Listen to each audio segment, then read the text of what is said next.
Welcome, everybody, to our August 26th meeting of the Watsonville City Council. It's great to see everyone in our chamber and back from our short summer recess.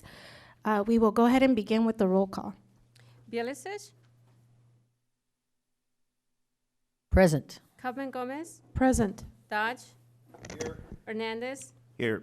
Hurst, Here. Montesino, Here. Cervantes. Here. Everybody, please join me in standing for our Pledge of Allegiance.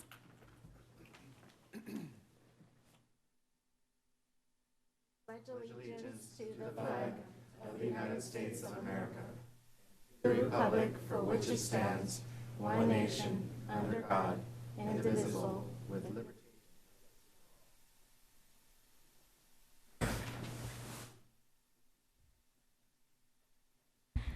For those in the chamber needing translation services, I'm going to make a short announcement about that. Para usar los aparatos de interpretación en español, obtenga un aparato de la mesa junto a la caseta de interpretación. Préndelo y use el canal 0. Cuélgueselo en el cuello con el frente hacia afuera. Si no puede oír, revise que el aparato esté encendido y sin obstrucciones. Solo funciona dentro de la Cámara del Concilio y regréselo antes de partir. We also do have an opportunity for any members of the public wishing to address us during oral communications, and this is the time we set aside for members to address the council on any item that is not on our council agenda, and you can approach the microphone. We just want to know your name and also which city you reside in.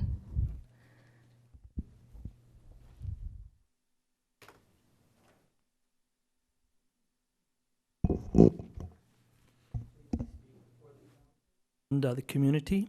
I am the Right Reverend Dr. Joseph Eaton. I reside in Royal Oaks, and my jurisdiction as bishop is the Central Coast of California.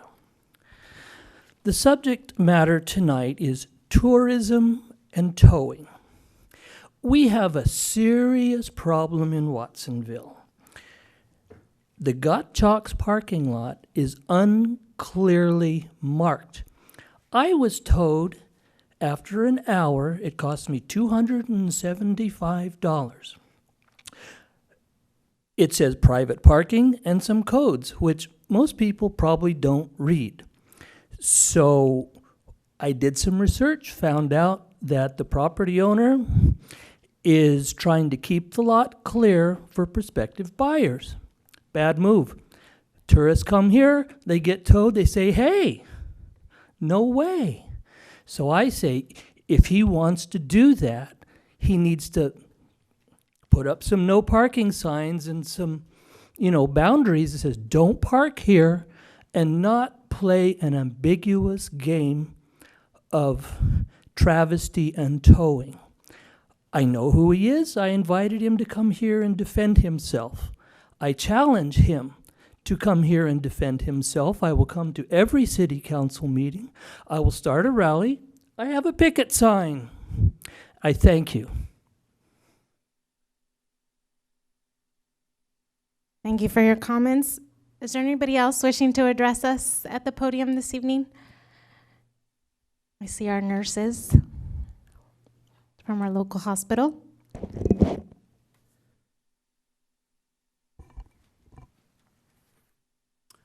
Good evening, members of the City Council, Mayor, Cervantes. You're all familiar faces. We just saw you out there at our strike not too long ago. My name is Damian Tryon. I'm a labor rep for California Nurses Association. All nurses here from Watsonville Community Hospital were on a 3-day strike for, first of all, a contract that's a year out of date, as well as the inability for the hospital, or unwillingness for the hospital, to actually address our patient care concerns.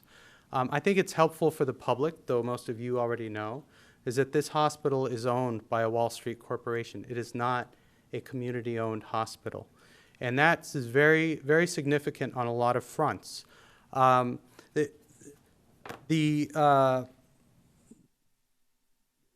CHS will never put their name on a hospital because they don't want to be accountable for owning and the operations. It's basically a front organization. And so it's helpful for you to know what type of company this is. $98 million they were just fined for Medicare fraud, massive, across the country. This is the largest hospital chain in the country. They recently just nearly doubled in size by buying up another chunk of hospitals, hundreds of hospitals. Unfair labor practices all across the country. Some of the worst judgments against them by the National Labor Relations Board in history.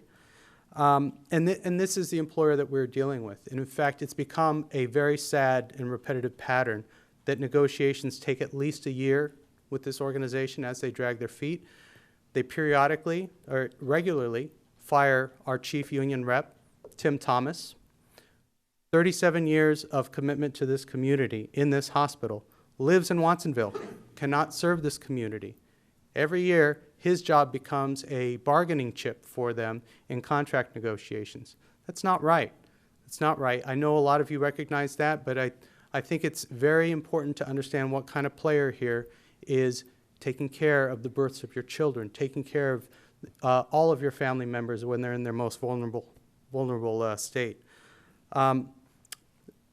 The 3-day strike, we had a tremendous outpouring of support. Lots of you were there, but I mean, just anybody passing by, stopping, taking a moment to walk the picket line, bringing food, bringing water. It was incredible. We were really, it just helps in those times when you're taking a risk for your job and for your paycheck to know that you're not alone and that the community stands with you. We need a lot more of that, and unfortunately, we've just come back from 2 days of negotiations. Upon our return, it looks like there's going to be more of it. I'm sorry. Go ahead. Yeah. We submitted a comprehensive proposal to the hospital after they said they were willing and able to speak on the larger economic subjects holding up this contract. They walked out in 5 minutes. Never saw them again. This is really just a slap in the face, and really at great expense. They fly out here from Tennessee, they negotiate, and I guess, you know, due to traffic patterns, they need to get back on the flight home. But it's just not acceptable. We need a contract because we're losing nurses in especially the perinatal departments where the babies are. We've lost 20 nurses since this contract negotiations has begun. They just admitted across the table they're having trouble recruiting and retaining any nurses in this area. And it's because while their salary and benefits are substandard given the region, it's really the working conditions. It's, you know, I don't think Tim was looking for another job where he'd have to commute 30 minutes. I mean, we love this community. We want to serve this community. All of these nurses here are the community, and we really welcome your support. We need to put the community back into the hospital. Brother Hurst said that the first day of the strike, and I think it rings really true. We have some literature to leave for you all to help educate the members of the public that you come across about what the issues are. We have signs of support that businesses have been taking on to put in their windows, and anybody can put in front of their homes. So we'll do it with you. We really thank you for all of your support, and we want to work with whoever's interested in helping put together a resolution to call on the hospital to do the right thing and get a contract for these nurses. Thank you. Thank you. Great. Here, why don't you take those? If there's any other nurses that wish to speak, this is still public comment period. Anyone not nervous enough? Yeah. Great, I will. Go for it. Go ahead, Donna. My name's Donna Alm. I apologize. I'm not used to public speaking. I've been a nurse at Watsonville Hospital for 26 years. I live in this community for over 30 years. I went to Cabrillo College. I came right out of school. I went to this community. I wanted to work in this community. I love the people I work for, as far as the la gente, as I say. And recently, thank you, my shift has been extremely depleted of nurses. In the last few nights, it was extremely low, and I'm surprised I don't have high blood pressure, diabetes, or a heart attack. It's been extremely scary. I've worked 90, 100 plus hours in the last few months, and I'm getting very tired. I just want to commend the public for supporting us. I just wanted you to be aware that it's extremely stressful. I want to continue work here. I want to retire here. I want to serve this community. I live here. I love it here. My children were born here. They're raised here. They're going to Cabrillo. I expect most of your families are involved as much as mine, and I don't want to leave this area. I don't want to be forced to go over the hill. I don't want to be forced to sell my home.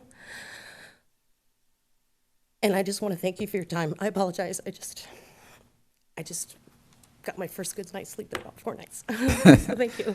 Thank I you. hereby second what she said. I'm in the same position. I know that many of the nurses are, and they feel the same way. I'm not good at public speaking, but that's all. Thank you. Same thing. Did you want to state your name, just so that? My name is Angelica Arroyo. I've been a nurse at Watsonville for 14 years, and we've all felt the stress, taking on a lot more patients and just picking up for doubles and triples. I mean, you come in the next day, your day off, Thank you. My name is Susana Foss. I've worked there volunteering. I've been there forever. I was 14 when I started there, more or less. Yeah. I was 14 years old. I'm still there. I don't want to go anywhere else. This is my community. I became a nurse to serve my community. We're willing to stick it out, but we just can't.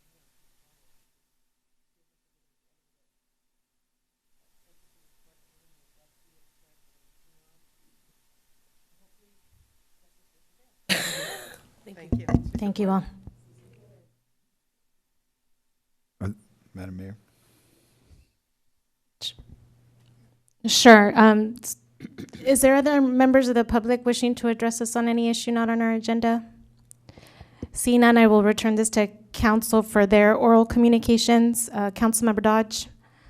Oh, thank you, Madam Mayor. I was just hoping that, I think it's very important to hear the voices of our community residents so that we can see them and we can hear them. And I think what's going on at Watsonville Hospital is it's tragic in a lot of ways. And I was proud to be able to support them. I see some other people from different departments, and not to out anybody, it's different departments, but I think it's important that you use this microphone and this opportunity to address not just ourselves and the community, and we're on YouTube and all those kind of good things, but it's very important to realize that when Watsonville Hospital was sold almost 20 years ago, that it was a community hospital, and now that money was put into a trust fund called the Power Valley Community Health Trust, and it is a corporation outside of our community that looks at us as numbers and not people. So I certainly be willing to help you in your efforts, and I've expressed that to you before when we talk about writing or something like that. But I think it's something else we have to continue a dialogue on to move further. So that real quickly. Okay,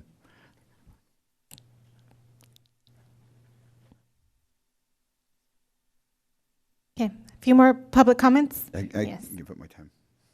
Okay, my name's Evelyn Artades, and this is Rosa Guerrero. We're not nurses, but we worked at Watsonville Community Hospital. I was there for 24 years. They laid me off 6 months ago. They outsourced the payroll department, and that was bittersweet for me. It was a very stressful job, but I stuck it out. Those are all my friends over there. I took care of them, and I love them. And they didn't even offer me another job. I only had 2 more years to retire. They just said goodbye. Not even a thank you for doing the payroll for 24 years. That was one of the saddest times of my years working there, having to say goodbye to all my friends there, putting my heart and soul, a lot of hard work there. And it's this corporate world. They don't care. I can't believe that they don't even care about their employees. How are they going to care about the community and the patients there?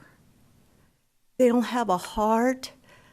It's just very, very sad.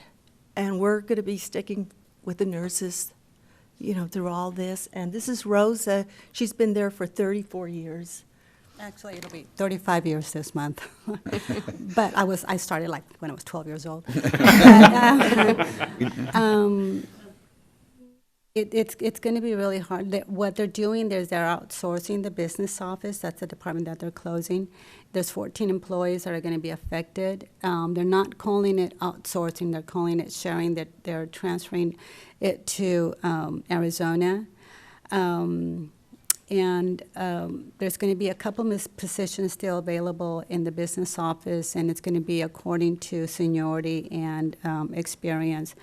Again, what Evelyn and everybody else is saying, it's my sentiments also, because 35 years, this is my second family. You know, it's my home away from home.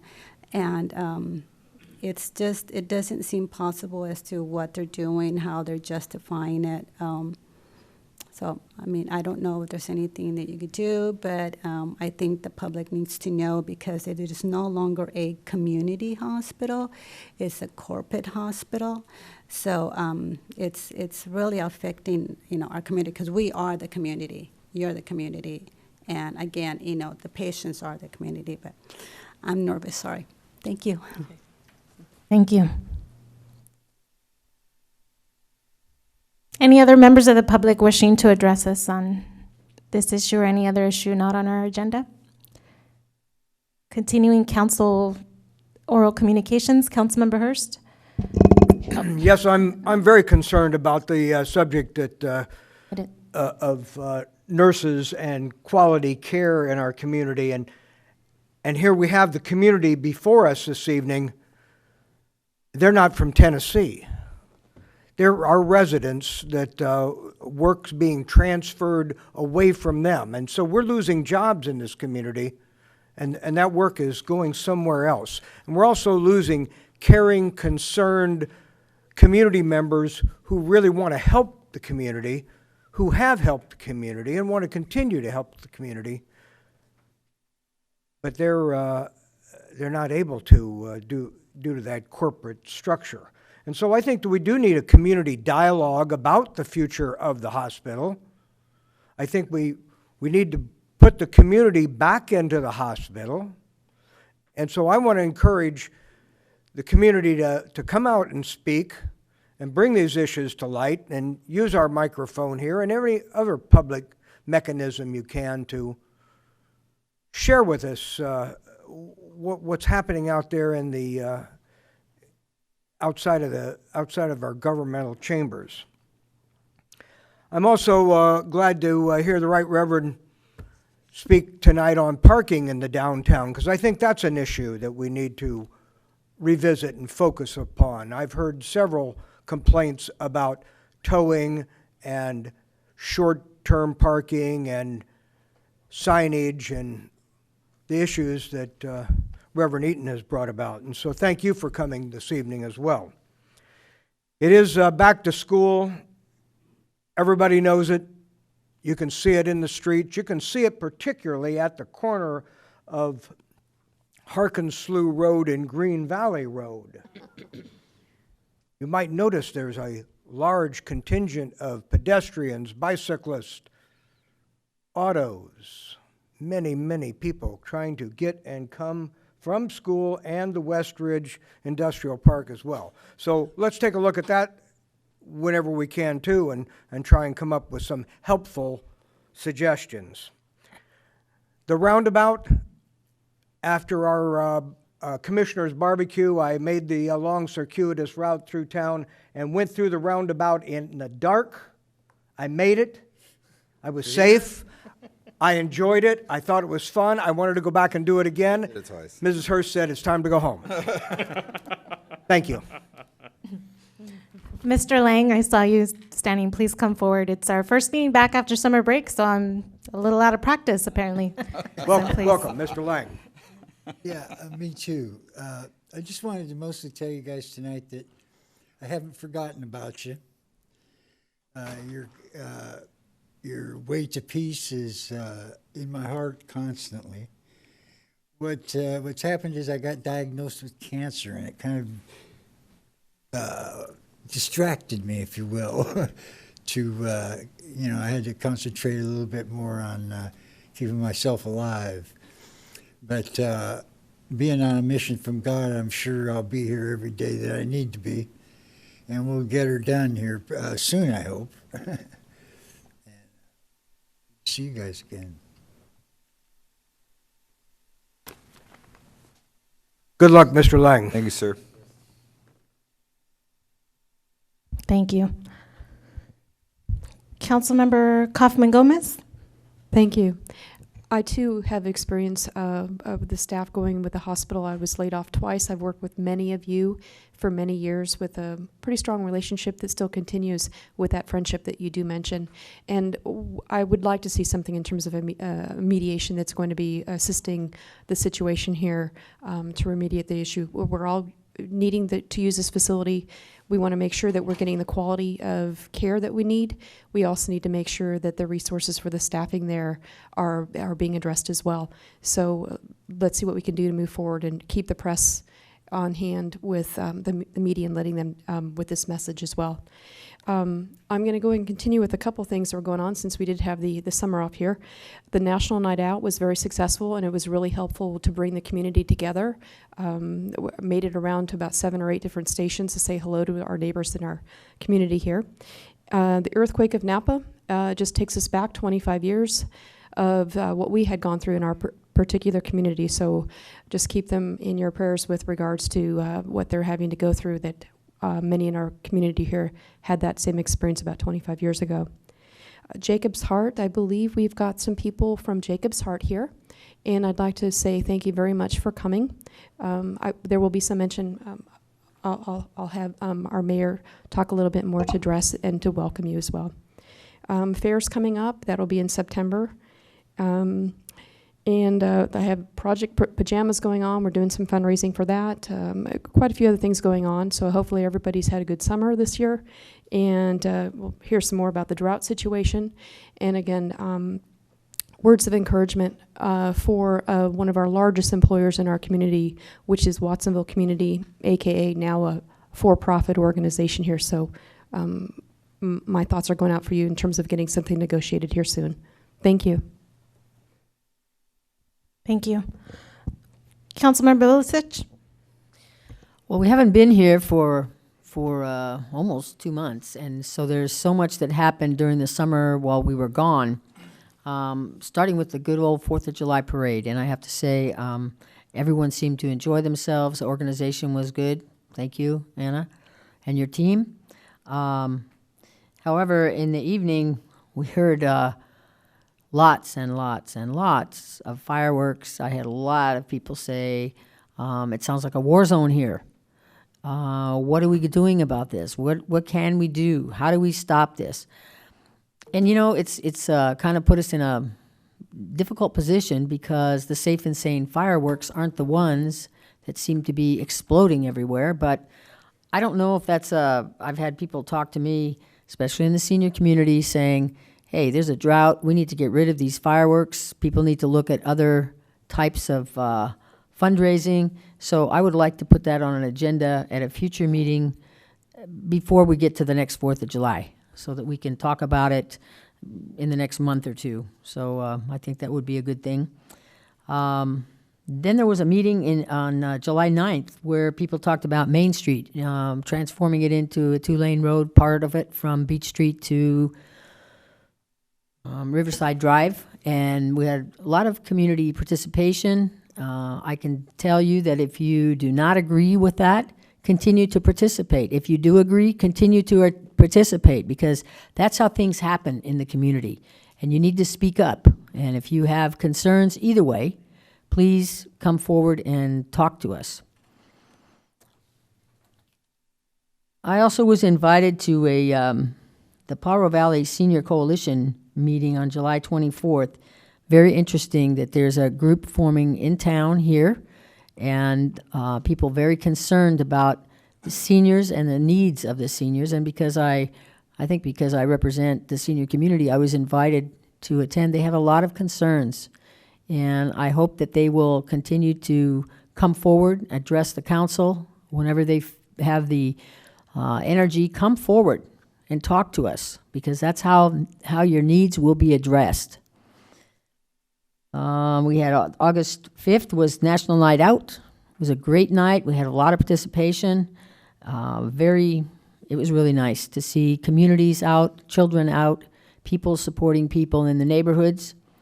Of course, we had the Strawberry Festival, well attended, well organized. The one thing I heard was we need a little bit more communication as to what is happening on that Friday, because people seem frustrated. They didn't know that roads were closed, even though we publicized.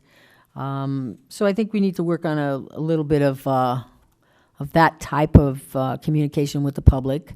But the event was well attended, and I think I'm sure we'll have a report later, at a later date, and we can go into more details and talk about the positive things and the concerns. We also had the Ag History Project at the Codiga Center, recognizing the berry and the evolution of the berry. And several people were there. That was August 9th. We had the fire station working on the preservation of the historical museum and a brick campaign that will be transpiring very soon. August 11th, we had the fire department involved with the riders coming through our community in support of cancer. We had the commissioners' barbecue last week, where we had the opportunity to thank our commissioners who have helped us in so many ways. So there's a lot happening in our community all the time, even if we're not meeting. And today, Charter Cable Television did a transformation into a different type of digital television. And I saw many, many, many people on the Charter lines out the door, and I hope that all of them were able to get their TVs to work in this transition. And if not, we have lots of options. Anyway, that concludes my remarks tonight. Thank you. Thank you. Vice Mayor Hernandez?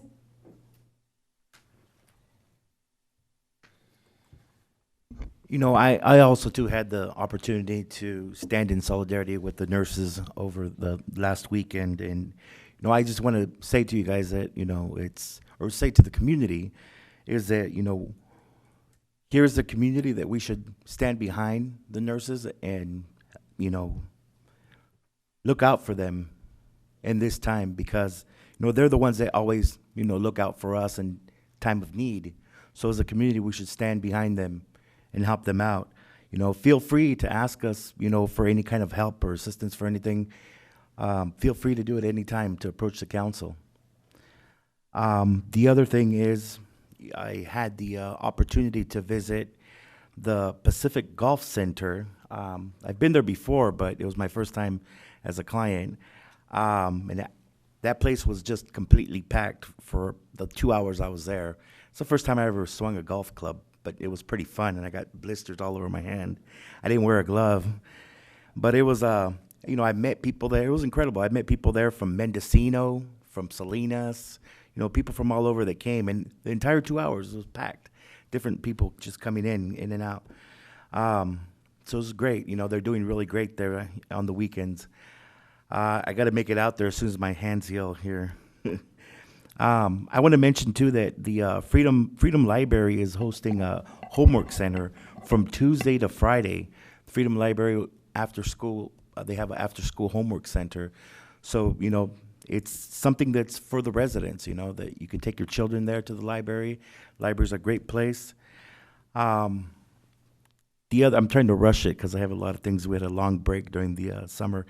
I want to thank all the commissioners. We had the commissioners' barbecue, and I want to thank them all for their service, their public service. You know, it takes time from their daily schedules, and I want to thank them all the commissioners, from all the council members, commissioners as well. I want to thank city staff, Parks and Recreation, for all the National Night Out events. Everything went great. You know, it was. I want to thank them for planning all the events. It was a really good turnout for all of them. You know, it really brings the neighborhood and the police together, and I think that's something that we have that's unique in our community. That, you know, we have that, and it's always good whenever we have an opportunity to bring the community together, especially in our neighborhoods. I went to another event that was kind of connected to the National Night Out. It was PAL and the Watsonville Film Festival. and they hosted something kind of unique. I mean, we had it at the Callahan Park. Also, we had this movie night where there was like 120 kids. It was just too many kids, but it was a lot of kids that came out for this movie night for both Callahan and the one at the Museo Park. And it was hosted by PAL and Watsonville Film Festival. You know, it's a really great event. You know, it's a film under the skies kind of movie night type event. Bunch of kids out there. They had food. On a side note, I think that we should probably, you know, invest in a second movie screen because, you know, it brings out families, kids were out there. If we can continue, you know, hosting these fun and free, family-friendly events, you know, that's a great thing that we can do in our community. But again, I want to thank, you know, Parks and Recreation for all their planning and organization and all the, you know, city staff involved, the police department. The last thing I want to mention is I want to congratulate Paul DeWorkin for during the National Night Out. He received the State of California Peace Award. Paul DeWorkin's from the Monterey Bay Murals. He actually designed the city flag as well. So I want to send out a congratulations to Paul DeWorkin. Thanks so much. Councilmember Montesino. I'll be nice, quick, and dirty. I just want to congratulate the community on a successful National Night Out, and also special thanks to Colonel Officer Lopez that accompanied me to those events. He was very well received to the community. All the kids loved him. They were able to get into the police vehicle. They got excited. They were able to wear even his hat. A lot of the times, it was hard to get it back. So just want to thank the community, and I also want to reach out to the nurses. We support you all the way.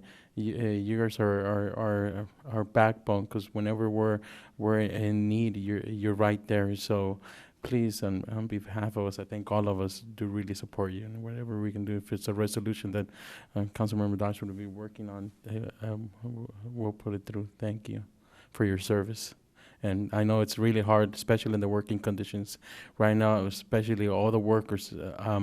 Right now, it's the working conditions that are hitting us really big, and we gotta fight each step of the way. We gotta work together, because what hurts you guys may hurt us bus drivers like I am, or hurt city workers or anybody else. We gotta all stick together to lift up the working conditions. So thank you.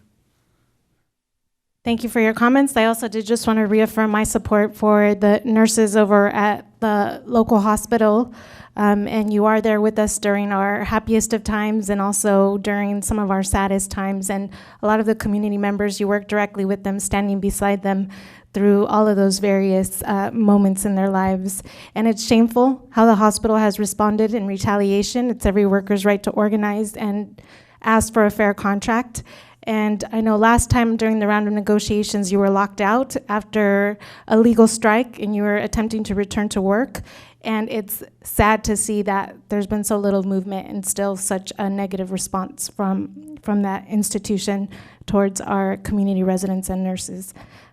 So in support with all of you all the way. The remainder of my time, I did want to use it to make a special presentation proclaiming the month of September as Childhood Cancer Awareness Month, and also recognizing the important work that Jacob's Heart, as an organization here dedicated to working with families who have children suffering with cancer, and the amazing work that you do. So I'll come down and join you.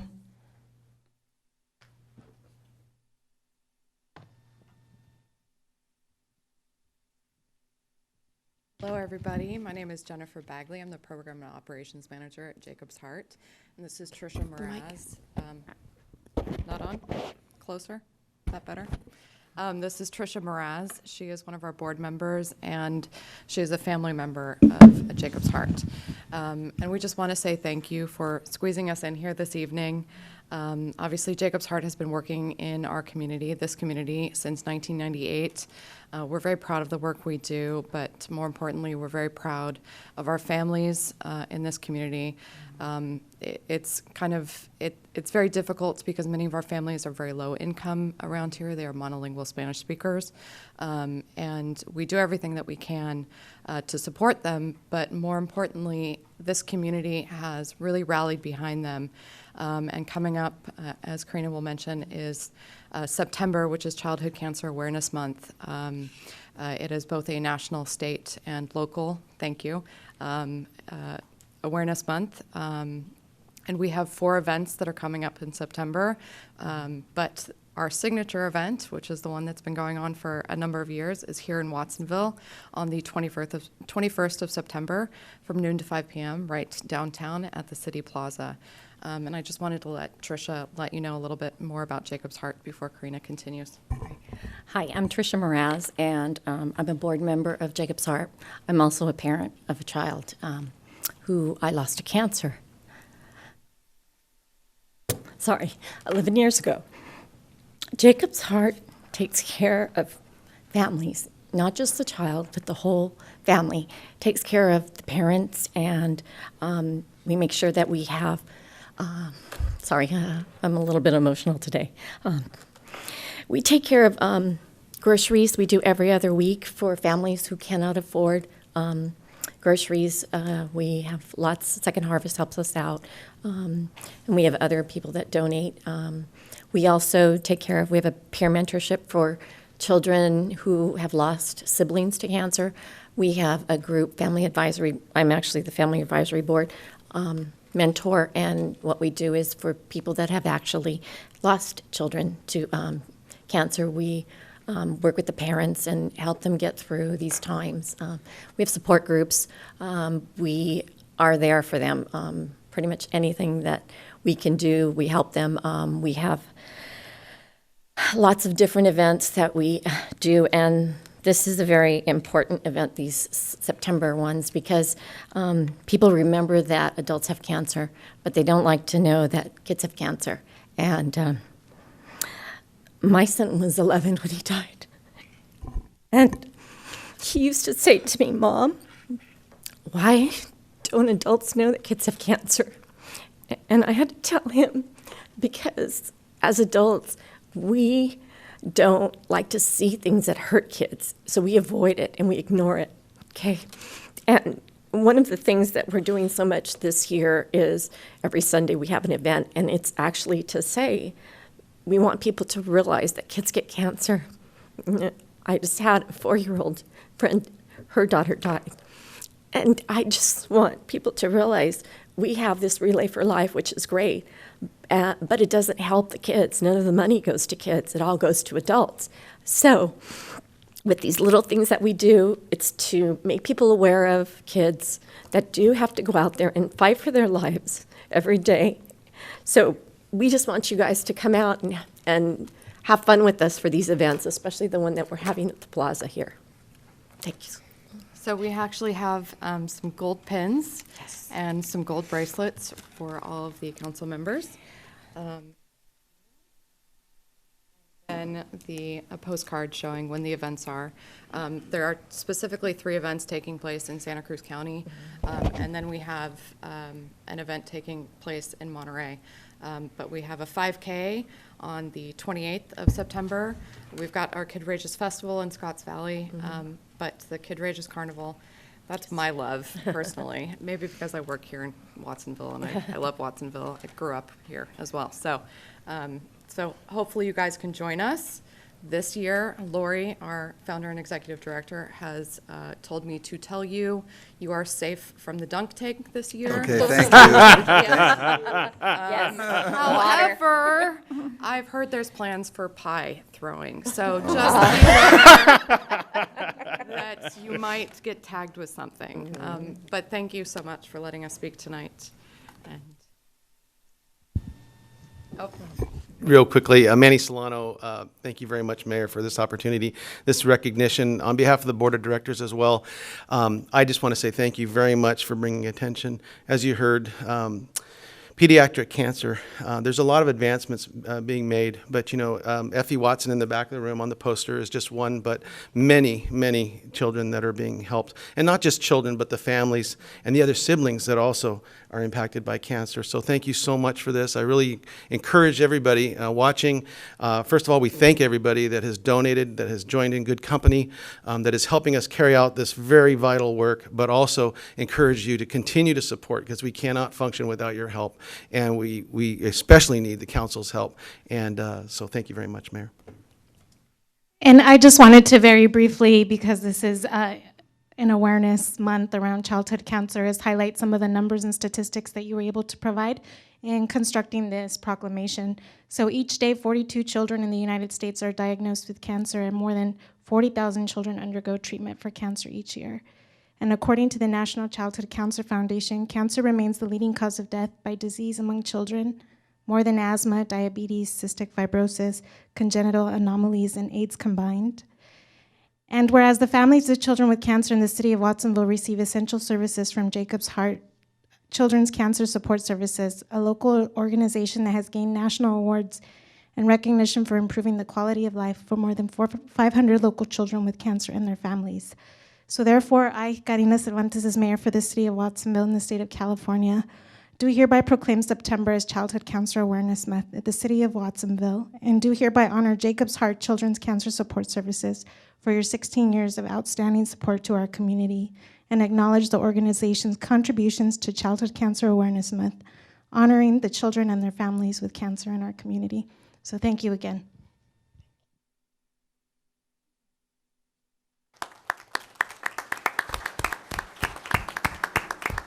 Thank you.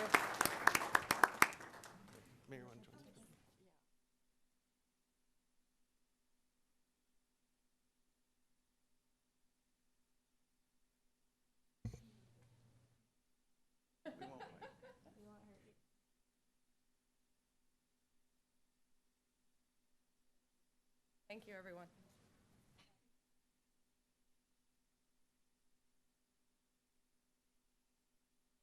And we do have a report out of closed session, and then I'm going to grab the certificates for the next presentation. Reporting out on the closed session items. A1, report only, no final action. BA, report only, no action. And BB, report only, no action. No further report necessary. Thank you. Did you want to introduce yourself? That's not Alan Smith. My name's Tom Griffin, and I'm a partner with Al Smith, and Alan is taking his son to college. He's starting college this Monday, I guess, is coming up, and Alan is out getting him ready for that on the East Coast. I'm just filling in for him tonight. Thank you. And a good job, too. So now it's my pleasure to have the opportunity to present certificates to each of our participants that were a part of our pilot youth summer jobs program here through the city of Watsonville. And I invited Councilmember Montesino to join me because he was the one that recognized this unique opportunity with some of our social service and community funding. There was some dollars that were returned. And he was one of the first to sort of propose this idea of putting together a summer youth employment program. So he's going to help me in distributing those certificates today to the students that are here with us this evening. And this was a great opportunity for 8 youth here in the community of Watsonville to be able to work here at the city and earn valuable work experience around planning, design, marketing, and also implementing some of the various summer activities. So I wanted to have the opportunity to meet those of you that were able to work and helped enhance the quality of services here in our city over the summer. Many of you, it was the first time that you were doing paid employment. Many of you had already volunteered in the community, so had that background, but this was your first job for a lot of you.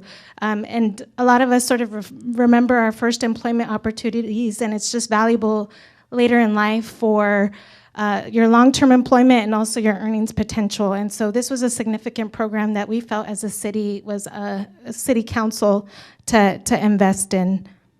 Did you want to say anything?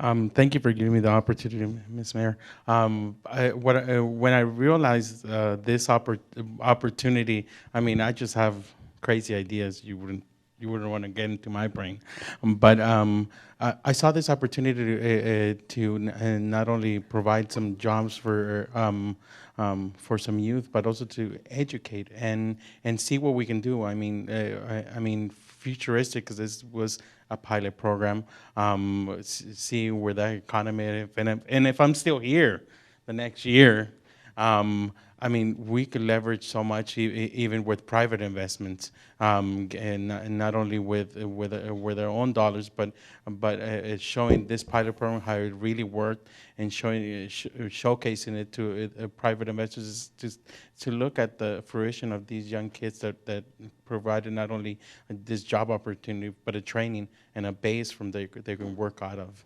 So I want to thank you for this opportunity. I want to thank you, council members, for indulging my crazy idea, but and just thank you. It was a great idea, by the way. So is Elijah here with us this evening? Elijah Anderson? No llegó. No llegó. Okay. I know it's back to school time, so they might be busy. How about Andrea Castillo? All right, she's here.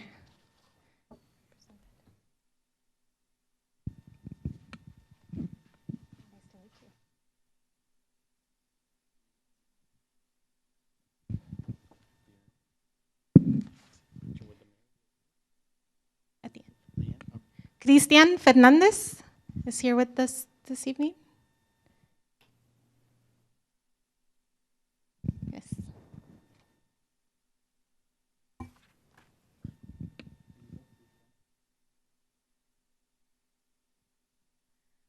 Atalo Paniagua. Thank you so much for your help. Javier Reyes.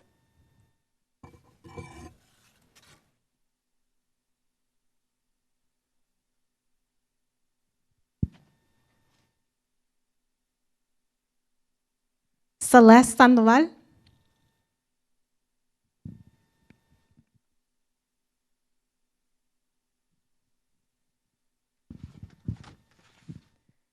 Stephanie Solorzano.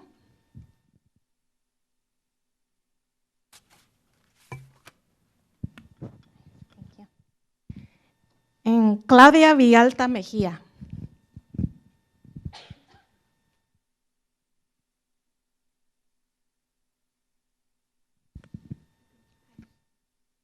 So I just want to thank you for all of the hard work that you put in this summer. I know that it was about 25 hours a week or so, and we look forward to be able to provide additional opportunities such as these for other youth here in our community. So I don't know if any of you would like to say a few words, a little about what you learned, participated in. Hi, my name is Christian Fernandez, and I really learned a lot from this program. I learned how to interact with a lot of people. I learned how to plan events and learned how to organize flyers. And I thought it was a really good job, good experience, and it taught me a lot. And I'm hoping to do this again next year, and I really liked it.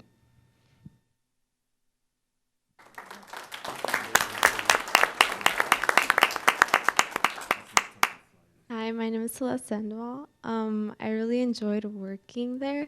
I live actually across the Callahan Park, which was kind of ironic because I never really spent time at the park. And after this job, even like when I'm still going to school, I try to finish my homework and try to go to the center and hang out with the kids because they're really cool to hang out with. So I had a really good time, and I want to do it this coming summer again.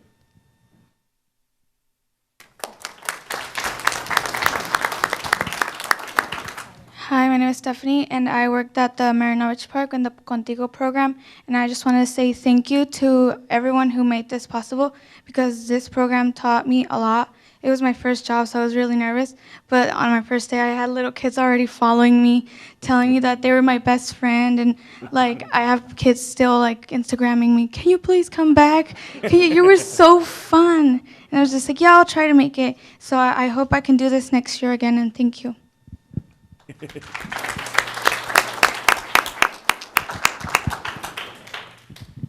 All right. Hello, everyone. My name is Andrea. And I would like to say that this was a really good opportunity. Took me like 10 applications till I finally got hired. But it definitely beat working at McDonald's. You know, this is a job where you actually get good experience and you learn skills. And it taught me a lot of things. It taught me to be responsible and to interact with people. And I don't know, working at the youth center, even though I just work with kids, it made me realize how great this community is, and it inspired me that when I'm older, to do things for this community and make it a good place for everyone. Thank you. Hey, that's it. Hi, my name is Claudia Bielta. I also worked at the youth center with Andrea, and I had a really nice summer because of all the kids, and my coworkers were so nice to me. And yeah, just the kids, like seeing them every day and being their friend and having them come up to you and want to do your activity, and like, I don't know, it just made me realize that I want to work with kids maybe when I'm older. So I'm really fortunate I had the opportunity to have this job over the summer. Thank you.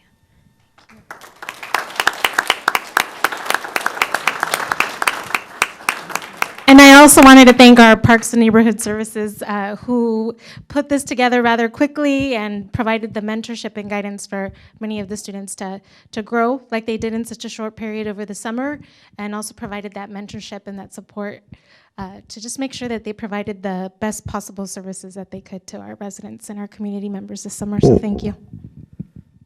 And thank you all so much. Yes, just echo. I mean, Anna, you and your staff, I'm the crazy idea, but you guys made it happen. You guys did all the details. You guys, like I said, I got a lot of crazy ideas, but you guys made it happen, and I couldn't have asked for anything better. Kudos to you and your staff.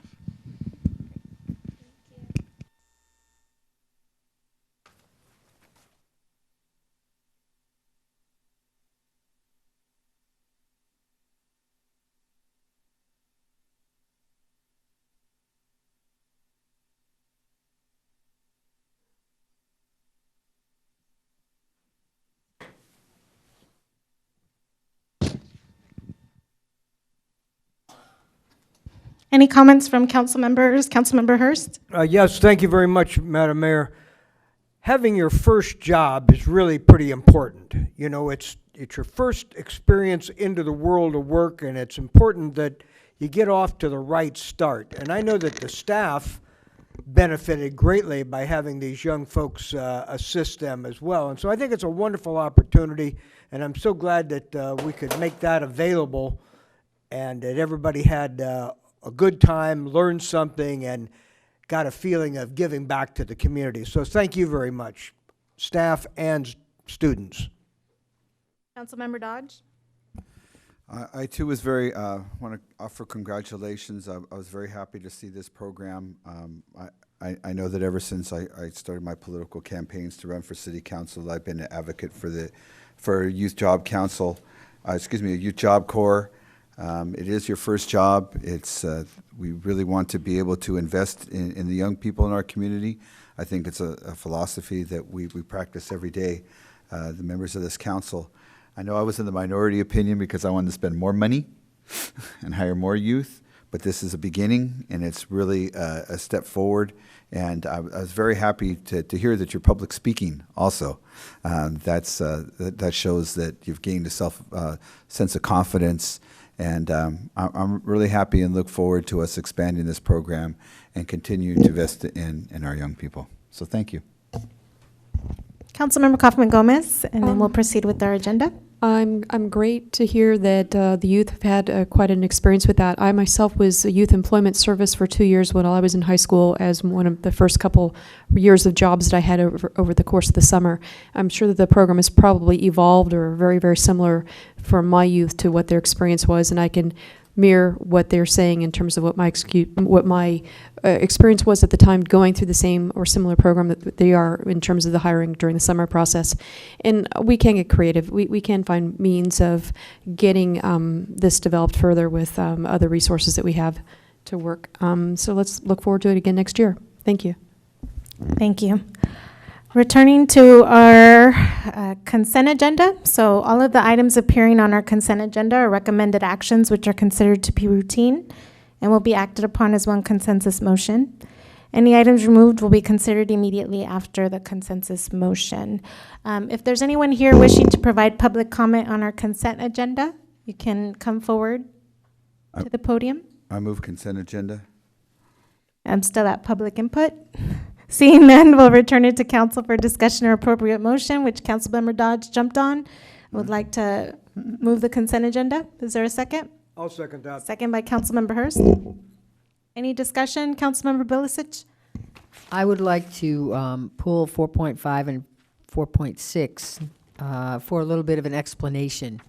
It's a positive thing, so we can have a community report. Just a few words. Sure. So 4.5 is now item 5.1. Item 4.6 is item 5.2. Any other discussion on the consent agenda? Councilmember Montesino? And this would be just a comment on 4.4. I understand we need to reclassify a lot of these positions. They're very old. We did, I think about a year ago, we did the HR manager, and we're revamping a few there, here and there. But the line staff isn't getting any help, and when contract negotiations come forward, they're going to look at all just the upper staff are getting reclassified and getting a wage increase. So just for consideration. Thank you. No other discussion? Okay, there's a motion on the floor to move forward with our consent agenda. 4.5, 4.6 have been pulled. Can we get a roll call?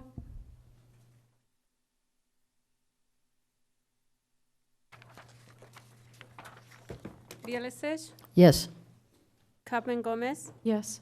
Dodge, Yes. Hernandez, Yes. Hurst, Yes. Montesino, Yes. Cervantes. Yes. So returning to item 5.1 now, resolution adopting Santa Cruz Integrated Regional Watershed Management Plan.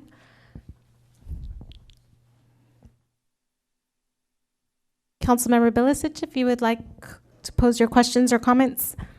Just that I think that being that we have the levee right here, we have the Pajaro River here, that we need a little bit more information rather than just consent.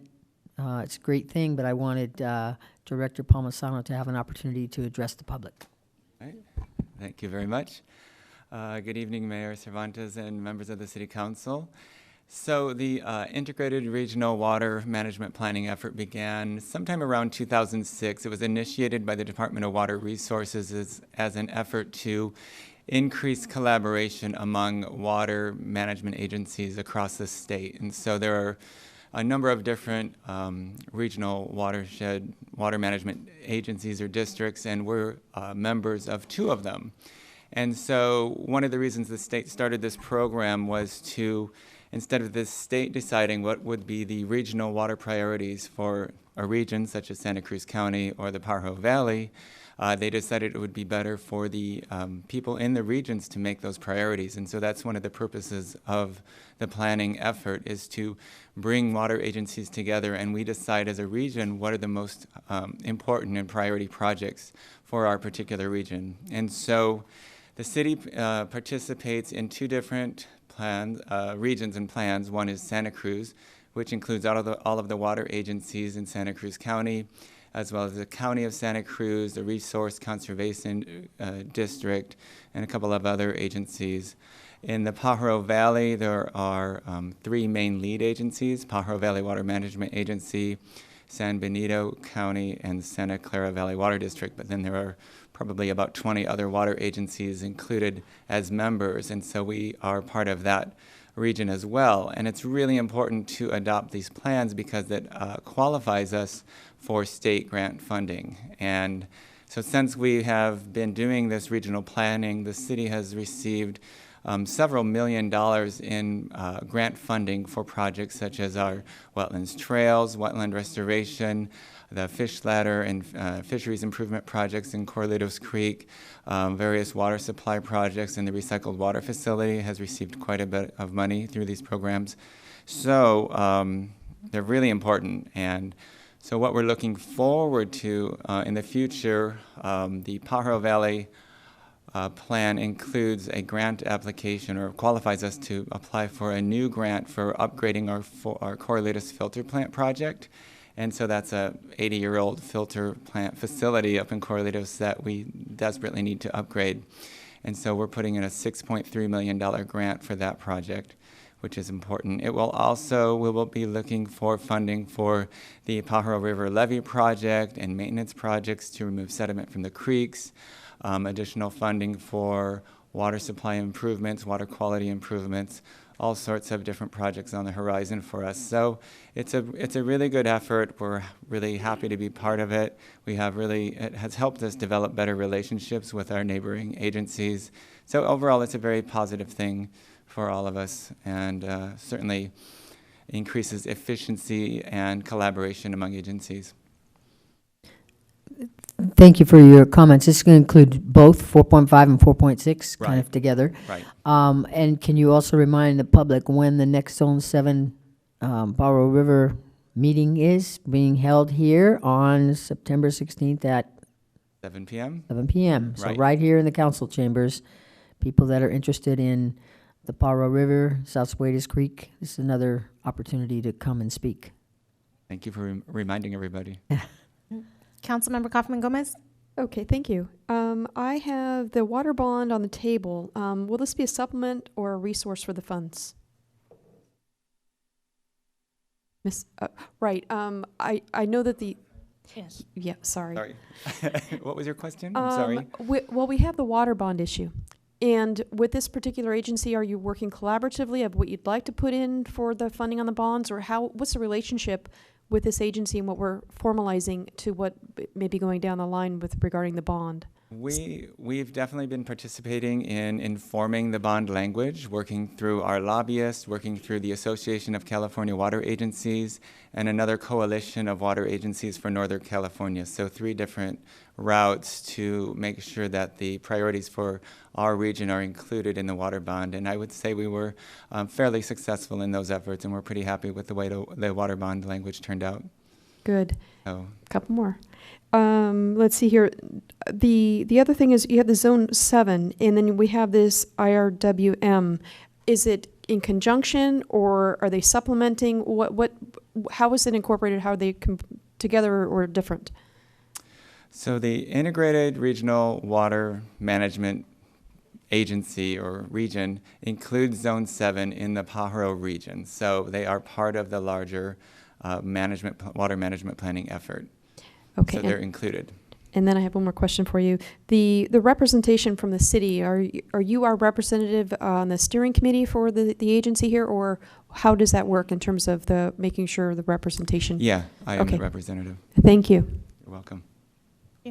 Any other questions on what is now item 5.1 or 5.2, since they've been discussed together? Okay, seeing none, I'll return it to council for appropriate motion. So moved. Is that moving both item 5.1 and 5.2? Yes. Okay, and a second by Councilmember Kaufman Gomez. Any additional discussion? Seeing none, we will vote on those 2 items. Bielesic, Yes. Kaufman Gomez, Yes. Dodge, Yes. Hernandez, Yes. Hurst, Yes. Montesino, Yes. Cervantes. Yes. Thanks for answering those questions for us. So item 6.1 is an appeal regarding a planning commission decision, a revocation of a special use permit application. And we have our staff here, Community Development Director Tavantes. Good evening, Mayor, members of the City Council. We have two experts on the subject that will do the staff presentation for you today. From our department, we have Senior Planner Susie Araton, and we have from the Police Department, Sergeant Mike McKinley.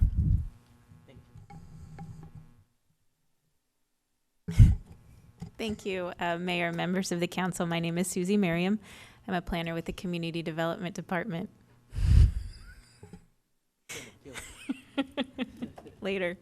The business owner, Juan Yepes Garcia, has operated the Miramar for approximately 2 years at 522 Main Street, in which time his use permit has been brought to the Planning Commission and City Council at least 4 times. Since commencing business, the applicant has demonstrated a lack of compliance with the conditions of approval, in addition to several police-related matters involving the service of alcohol.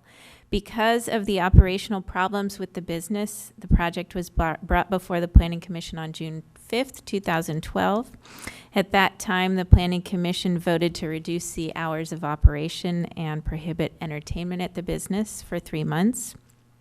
It was brought back for review at the Planning Commission on October 2nd of 2012 to determine whether those reduced hours and prohibition on entertainment had been effective in diminishing violations.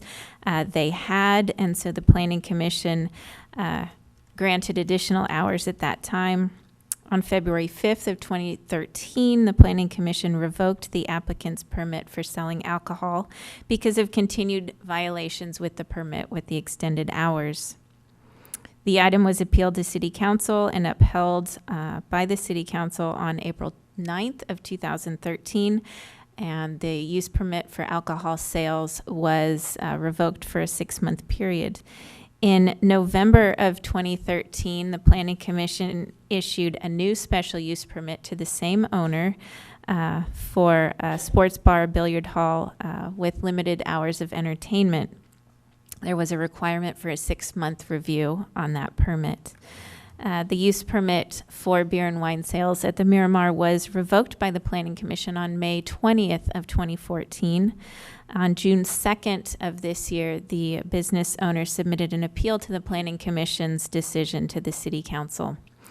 Now, there were several police-related instances that landed the use permit back on the Planning Commission's agenda on May 20th. First, on December 28th of 2013, Watsonville Police and ABC were doing a minor decoy operation and went into the Miramar at about 4:52 p.m. on a Saturday.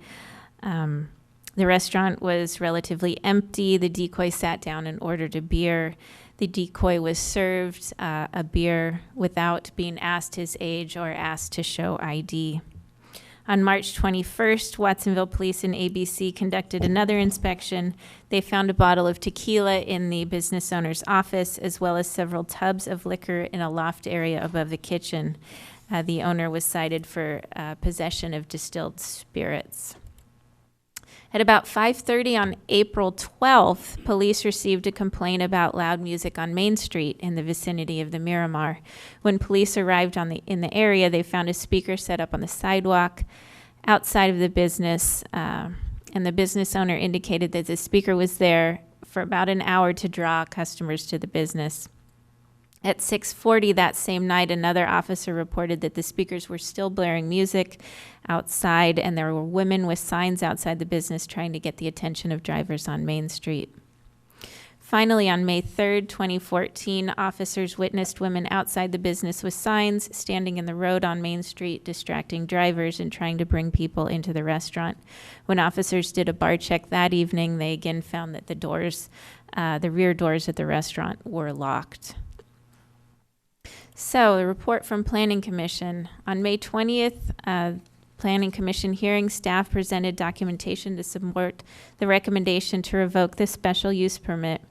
The primary factors for denial were repeated lack of compliance with both city and state Department of Alcoholic and Beverage Control regulations, and as well as minimal engagement on behalf of the business owner, working with the city to rectify his issues.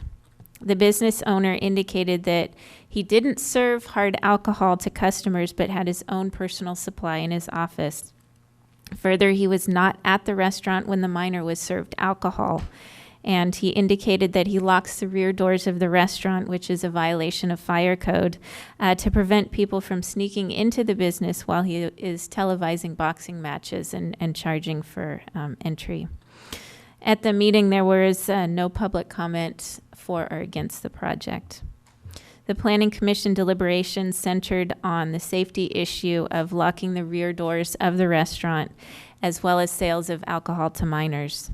The Planning Commission considered the gravity of the revocation of the use permit and the impact it might have on the business, as well as the family of the business owner. However, the Commission indicated that the business was causing a strain on the city's resources and the time and energy taken by staff to attempt to rectify the violations.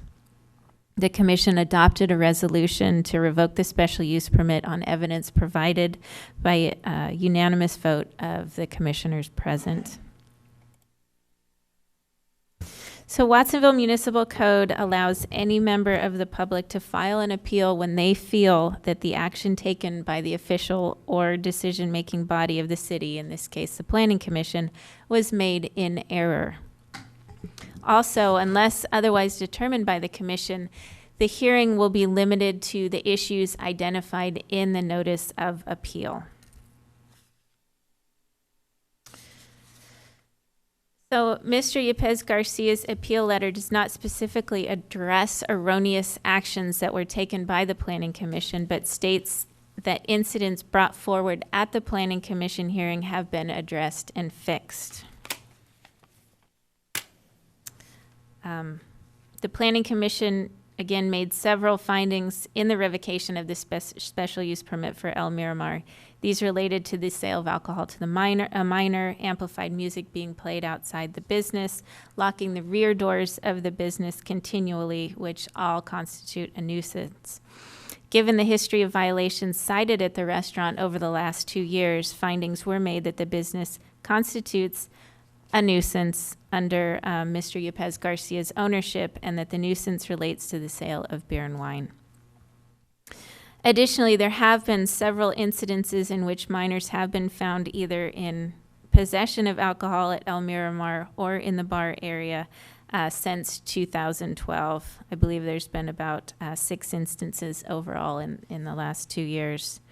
Mr. Yepez Garcia's appeal letter fails to outline how these violations have been addressed, nor does it include a plan for future management of the business related to alcohol sales. Further, the letter does not provide any evidence in how the Planning Commission's decision was made erroneously.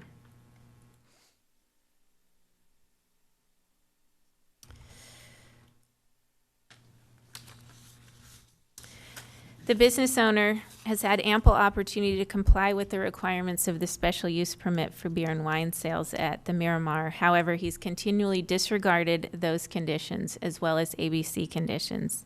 The Planning Commission reviewed staff reports and all pertinent documentation related to the special use permit at their May 20th hearing and voted to revoke the special use permit based on that documentation. Mr. Yepez Garcia's letter did not outline an instance in which the Planning Commission's denial was made erroneously, and staff recommends that the City Council adopt a resolution upholding the Planning Commission's revocation of special use permit, PP 2013-223, based on the findings. Thank you. Thank you. Is that the conclusion of staff's report? Yeah. That's in conclusion, yes. And Sergeant McKinley is here as well to answer any questions. Great, thank you. Before proceeding to council questions, there's the opportunity for the appellant to also provide a presentation.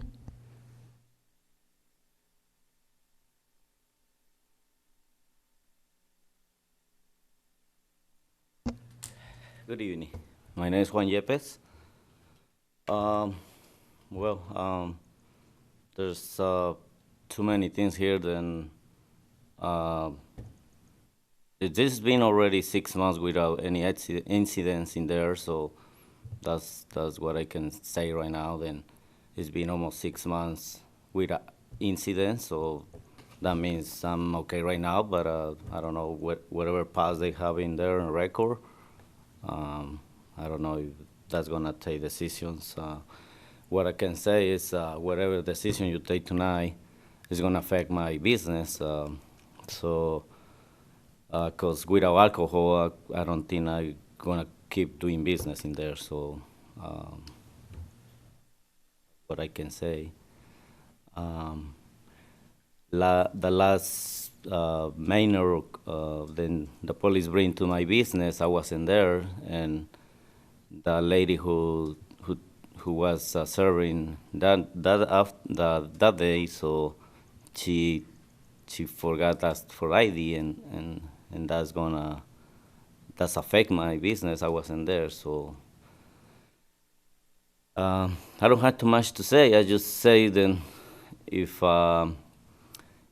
you guys, it's in your hands, whatever the decision take tonight, that's what I'm gonna decide to do with my business. So I don't know if you have questions to. There'll be an opportunity for us to ask some questions, but first we do want to offer the opportunity for any members of the public wishing to address us on this issue. You can come forward. Thank you.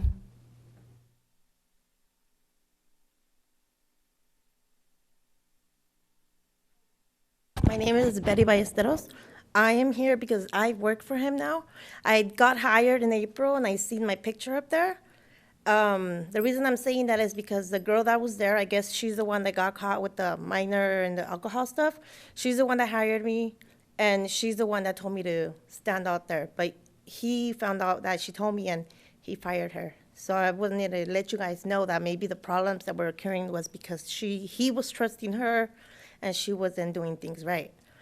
I've been there since April. We haven't had an incident, no fights. We close at 11. No alcohol is served. I mean, I have my kids. If you revoke the license, I don't have a job. That's why I'm here. I just asked for one chance. Thank you for your comments. Okay, thank you.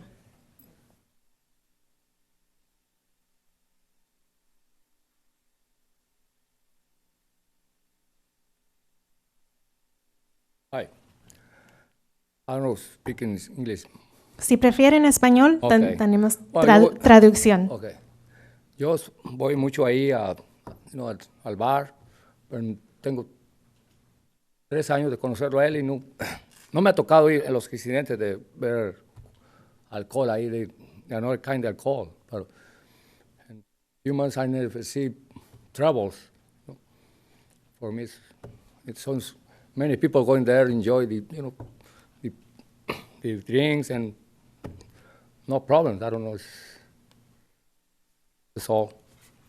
Can you, si nos da su nombre, por favor? Aurelio. Aurelio, ok, gracias. Y vamos a esperar la traducción de lo primero que nos dijo.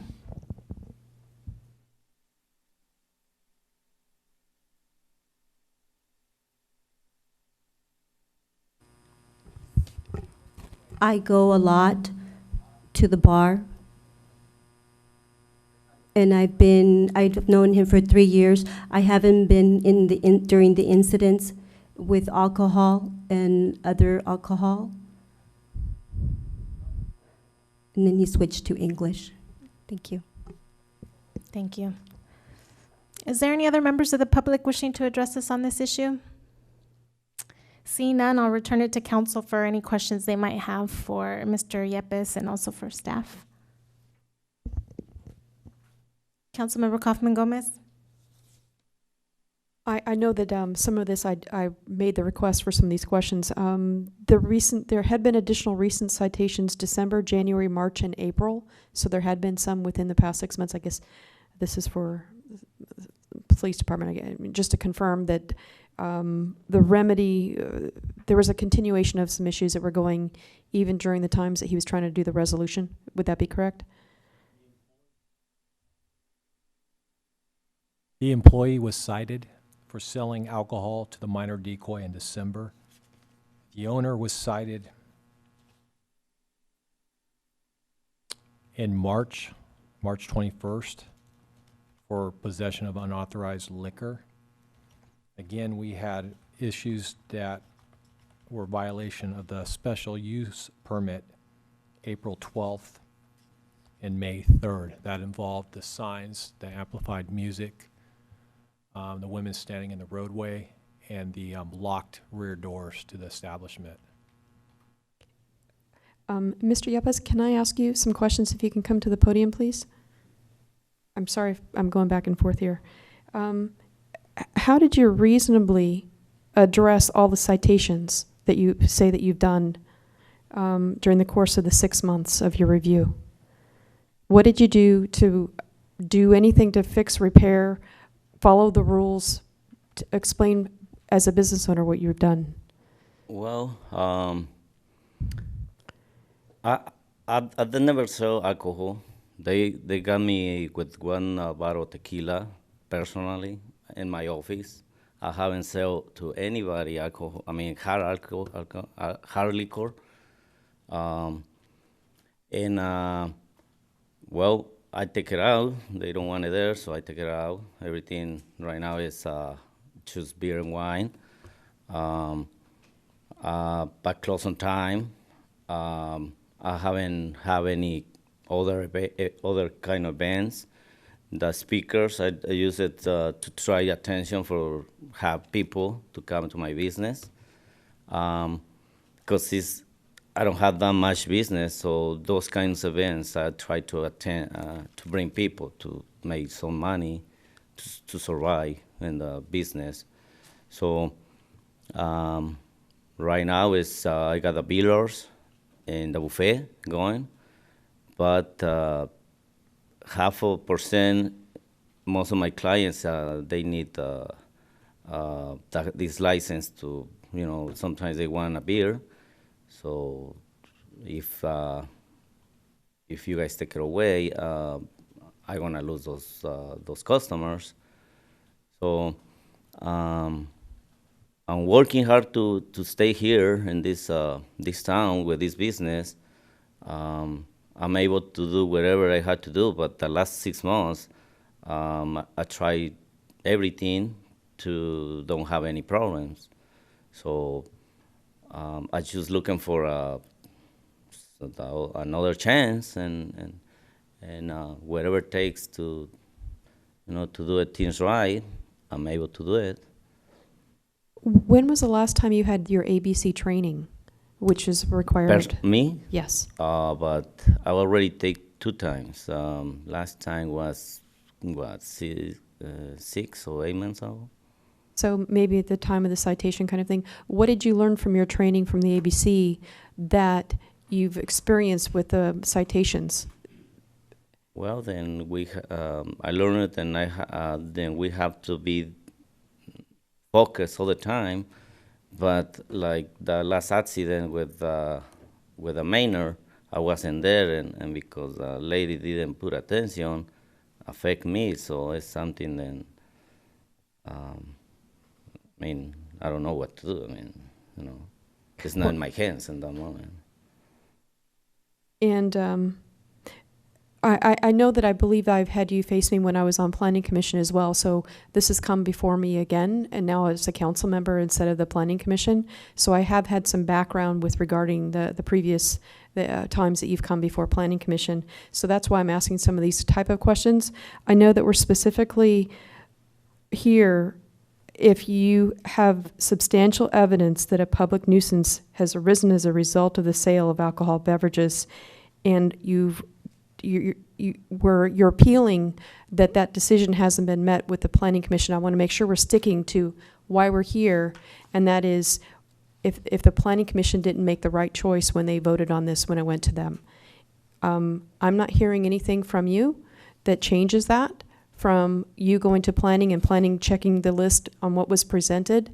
And I just want to make sure that I'm hearing you out to make sure that you've addressed or how things were addressed when it went to planning for you.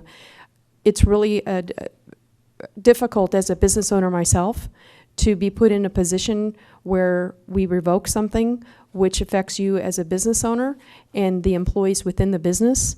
And I know that the city's tried to work very hard to make sure that the rules are complied with so you can have a successful business and you can have employees that are working there that are bringing income in and being able to make a livelihood for themselves.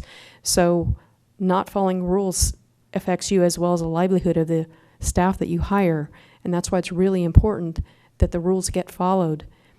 And I just want to make sure that, you know, you're aware of that's what the situation is. The rules weren't followed, and I'm not hearing anything that you've done in terms of some of the resolution that the city and the ABC license require you to do, in my opinion, from what I'm seeing here on the report. I'll have some comments later, but I don't know that I have any more questions right now. Thank you. Councilmember Dodge? It's council questions for both the appellant and for staff. I heard the presentation by the plan by staff, by other staff. Is there anything that you've encountered that you want to present in front of this council? This is an appeal. The issue is an appeal from the Planning Commission decision. And I think this is I've heard this also a couple of times, but I wanted to be able to hear what the police department's recommendations are, the things that they've encountered. If you'd like, I could provide some additional detail regarding some of these incidents. Would that be helpful? If it's not too no, yeah, very short and sweet. Short and sweet. In the first incident where we had the employee sell alcohol to the decoy, that employee hadn't had any leads training. Employee did not ask for identification or the age. When we went in there and did the inspection along with ABC in March, where we found the unauthorized alcohol in the office, the tequila, there was also some rum, margarita ready-to-drink mix, some brandy and whiskey mix, all in the kitchen. They were up above on the storage closet. When we went back in April and we went back in May 3rd, the owner had been warned several times about the locked doors prior, which was a fire hazard and a risk. The doors were still locked each time. And again, we were back there in 2012 a number of times dealing with a number of issues that led to a 6-month suspension of the alcohol business license. In the appellant stated that the last 6 months or less that he hasn't had any reportable instances. Is that your experience? I'd say 3 to 4 months. However, we have had some calls for service. I know in early June there was a call, either late May or early June, there was a call for service of people in the rear parking lot drinking alcohol. Officers got there. They were unable to locate anyone. So there have been some calls for service. Have they generated any paperwork or reports? No, they haven't. Thank you very much. Vice Mayor Hernandez? I got 2 questions, one for Susie and one for Sergeant McKinley. The first one is, was it ever determined if the stash of alcohol he has was for his own personal use, or was it being sold to the public? The alcohol in his office, he stated it was personal use. I don't have anything not to believe what he said. The alcohol that was stored in the kitchen up above on the storage shelf, it had been there for some time. He also indicated that it had been there. And I take it that ABC doesn't allow like a personal stash, right? That's the rules? No, it's a, it was a criminal citation was issued. It's a misdemeanor. Wow. And my other question is, you know, he mentioned the 6 months or 3 to 4 months that he's been clean, but it's no longer his probationary period, right? That already passed, and he had those violations come up during his probationary period. I'm not sure if I understand the question. He said that he hasn't had any incidents in the last 6 months, but currently it's not a probationary period for him to, like, he's in the process of getting his license revoked right now. It's no longer a probationary period for him, for us to look at his record, how he's been the last 4 months. Well, there's two different aspects. There's a city business license, and then there's an ABC license. ABC had he was given a fine for the incident that happened in December. He paid a fine in March of 2014. He has a pending case regarding the unauthorized liquor. ABC opened up an investigation in March. However, that suspension has been, that investigation's been put on hold because his license has been revoked by the city. Did I answer your question?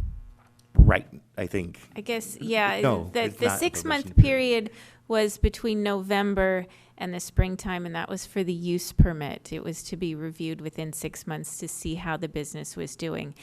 We had these several instances that occurred within that 6-month period, so we brought it back for review and revocation on May 20th, at which time the Planning Commission revoked the permit. So what we're looking at tonight is only the appeal of the Planning Commission's decision and whether that appeal was erroneous or not. So May 20th and back. Yeah.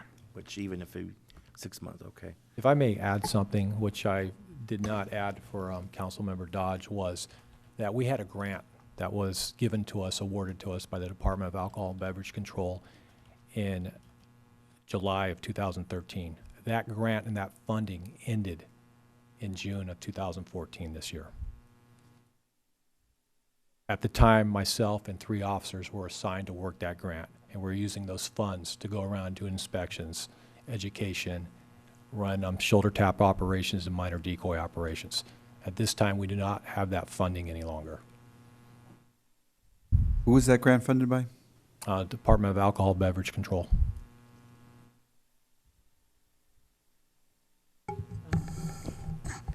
In essence, I think there's 2 comments that I want to make. One is that we're not going to visit all the bars as much as we were going the year that we did have the grant because of the lack of resources.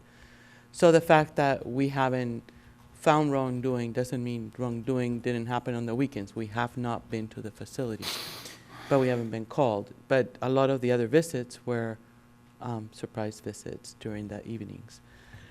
The other thing of concern to staff is that his permit was revoked once before for 6 months and given back, and then we still had these problems after that 6-month revocation, which to the Planning Commission was just not a good faith effort after a loss of 6 months of the license of trying to remedy the situation.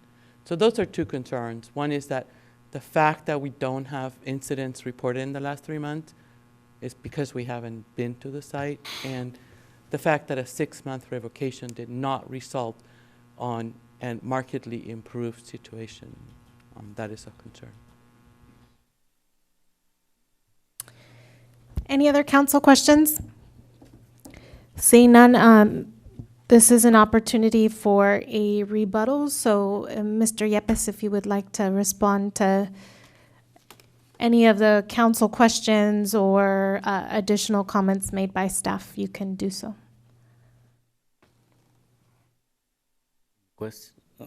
No, es oportunidad si nos quiere explicar alguna otra cosa sobre su negocio o sobre lo que ha oído aquí en las conversaciones del concilio, de miembros del concilio o comentarios que han hecho aquí adicionalmente. Pues que no ha pasado nada los últimos. It didn't happen anything last 5-6 months, so that's something then. It's good for now. If I get another opportunity, you know, just to keep doing business. As I'm being here in this business almost 3 years, so the other people before me, they last only a year. So I'm trying to be there, you know, to try to survive. Actually, I get here with catering business.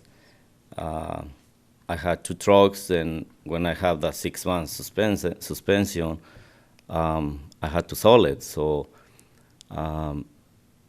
because I want to survive in this business, and that's what affected me, the revocation last time. So actually, I get with my family in this business, and because I tried to survive, I actually get divorced with it. So it's and try to have this business to keep doing business, but if there is another chance, I wanna do my best. That's, I don't know if you have questions. Gracias. Thank you. This is the opportunity for additional council deliberation or appropriate motion to move forward.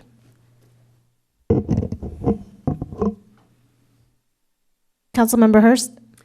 Yes, I would just cite what it says in our packet here regarding appeal findings, and that is, in his appeal, Mr. Yepez Garcia did not present compelling information outlining how the Planning Commission took erroneous actions in passing a resolution revoking his special use permit, and findings cannot be made of Mr. Yepez's appeal of the Planning Commission's decision to revoke the use permit because the decision was not made erroneously. So to me, that kind of sums up, and the testimony this evening and the questions and answers, that kind of reinforces what we've heard all along, that there's really no grounds to grant his appeal. So I would move the resolution in that regard. Second the motion on that. So there's a motion before us to deny the appeal, and the second by Councilmember Kaufman Gomez. Any discussion on the motion? Councilmember Kaufman Gomez, and then Vice Mayor Hernandez. I prepared a little statement just to make the comment. This is one of the reasons why it's a concern about creating an entertainment district without first having gone through our current ordinance, is to circumvent the situations like this from draining the public resources and taking a lot of the law enforcement time when the ordinance was established to remediate the problem expeditiously and provide our law enforcement the resources, tools, and direction to nip this type of problem in the bud as soon as the diagnosis is done. We need a clear, upfront policy that allows our law enforcement agency to respond faster to prevent the situations from allowing to escalate to the point where it drains our system and allows businesses to continue to degrade the public perception of what we're willing to tolerate. This is not the role model that attracts new businesses, stimulates our economy, or makes people want to come to town to spend money. Gaining an ABC license must be considered a privilege, not a business owner's right. And with it comes the responsibility and compliance of that business owner. We need to stress that on the ABC applicant, and that they understand the duties and responsibilities to uphold the rules to obtain the license, and that even the training for the owner and staff be completed prior to receiving the license, if at all possible. It's only for the good of their business to do so, and it's for the safety and the welfare of their customers. That's my comment. Thanks. Councilmember Dodd. The issue in front of us tonight is denying or an appeal or a decision. Excuse me, was overturning a decision that was made by the Planning Commission. As is well known on record, I've been a big supporter of our alcohol policy that was hammered out after 3 years of community meetings. The entertainment district is not the item that's on the agenda this evening to be able to look at. I too believe in responsible training provided by the Alcohol Beverage Commission of the state. But I think it's hard when you have to make a decision, which has come in front of this council on several occasions, to be able to affect somebody's livelihood. But there's a certain responsibility that comes with having those licenses, and I'm going to be supporting it in favor of the motion that's in front of us this evening. And I think it's just an indicator that we have issues in the community that we need to be looked at to be able to resolve. And I think that we should move forward in a direction where we do have an honest discussion about entertainment districts in our policy. But this is it's not the agenda item for us this evening.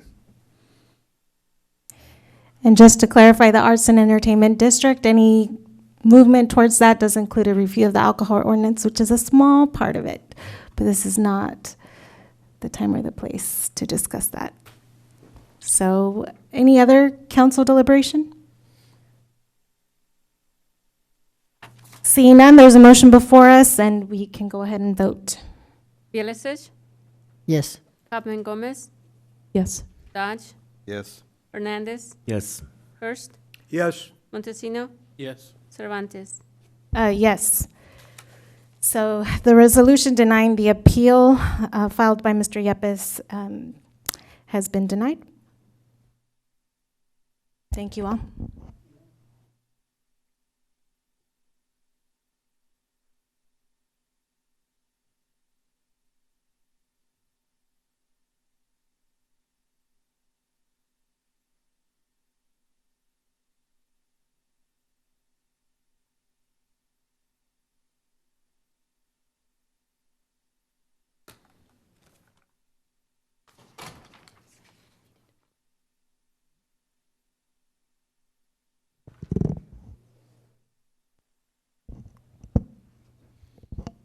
Next is item 6.2. This is regarding some of the state mandates regarding water restrictions, and so we will have a presentation by staff this evening.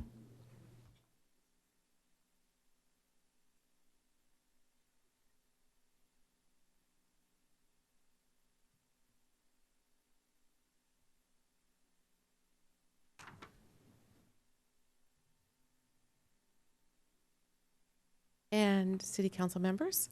I'm Nancy Lockwood, Environmental Projects Manager with the Public Works and Utilities Department. And this evening, agenda item 6.2, there are two resolutions.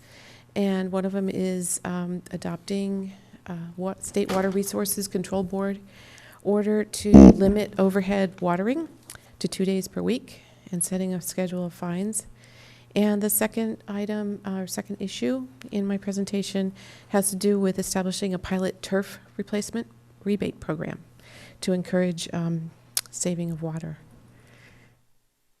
I'm going to start out my presentation with a brief overview of our water service area, our water shortage issues, how we're addressing them, the effects of the drought, and then I'll move into the mandate from the state to restrict outdoor watering, and then my last section will be on the turf replacement. So my first slide here shows our water service area, which includes Watsonville, Corralitos, Freedom, Pajaro Dunes. We have 65,000 customers, and we have 2 water sources. 90% of our water comes from groundwater, and 10% comes from surface water, Corralitos Creek.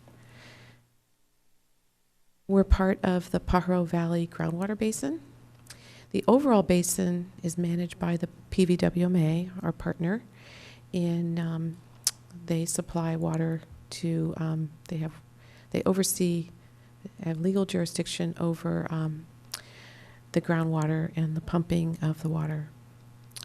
And also they're mandated to develop plans to resolve the groundwater overdraft.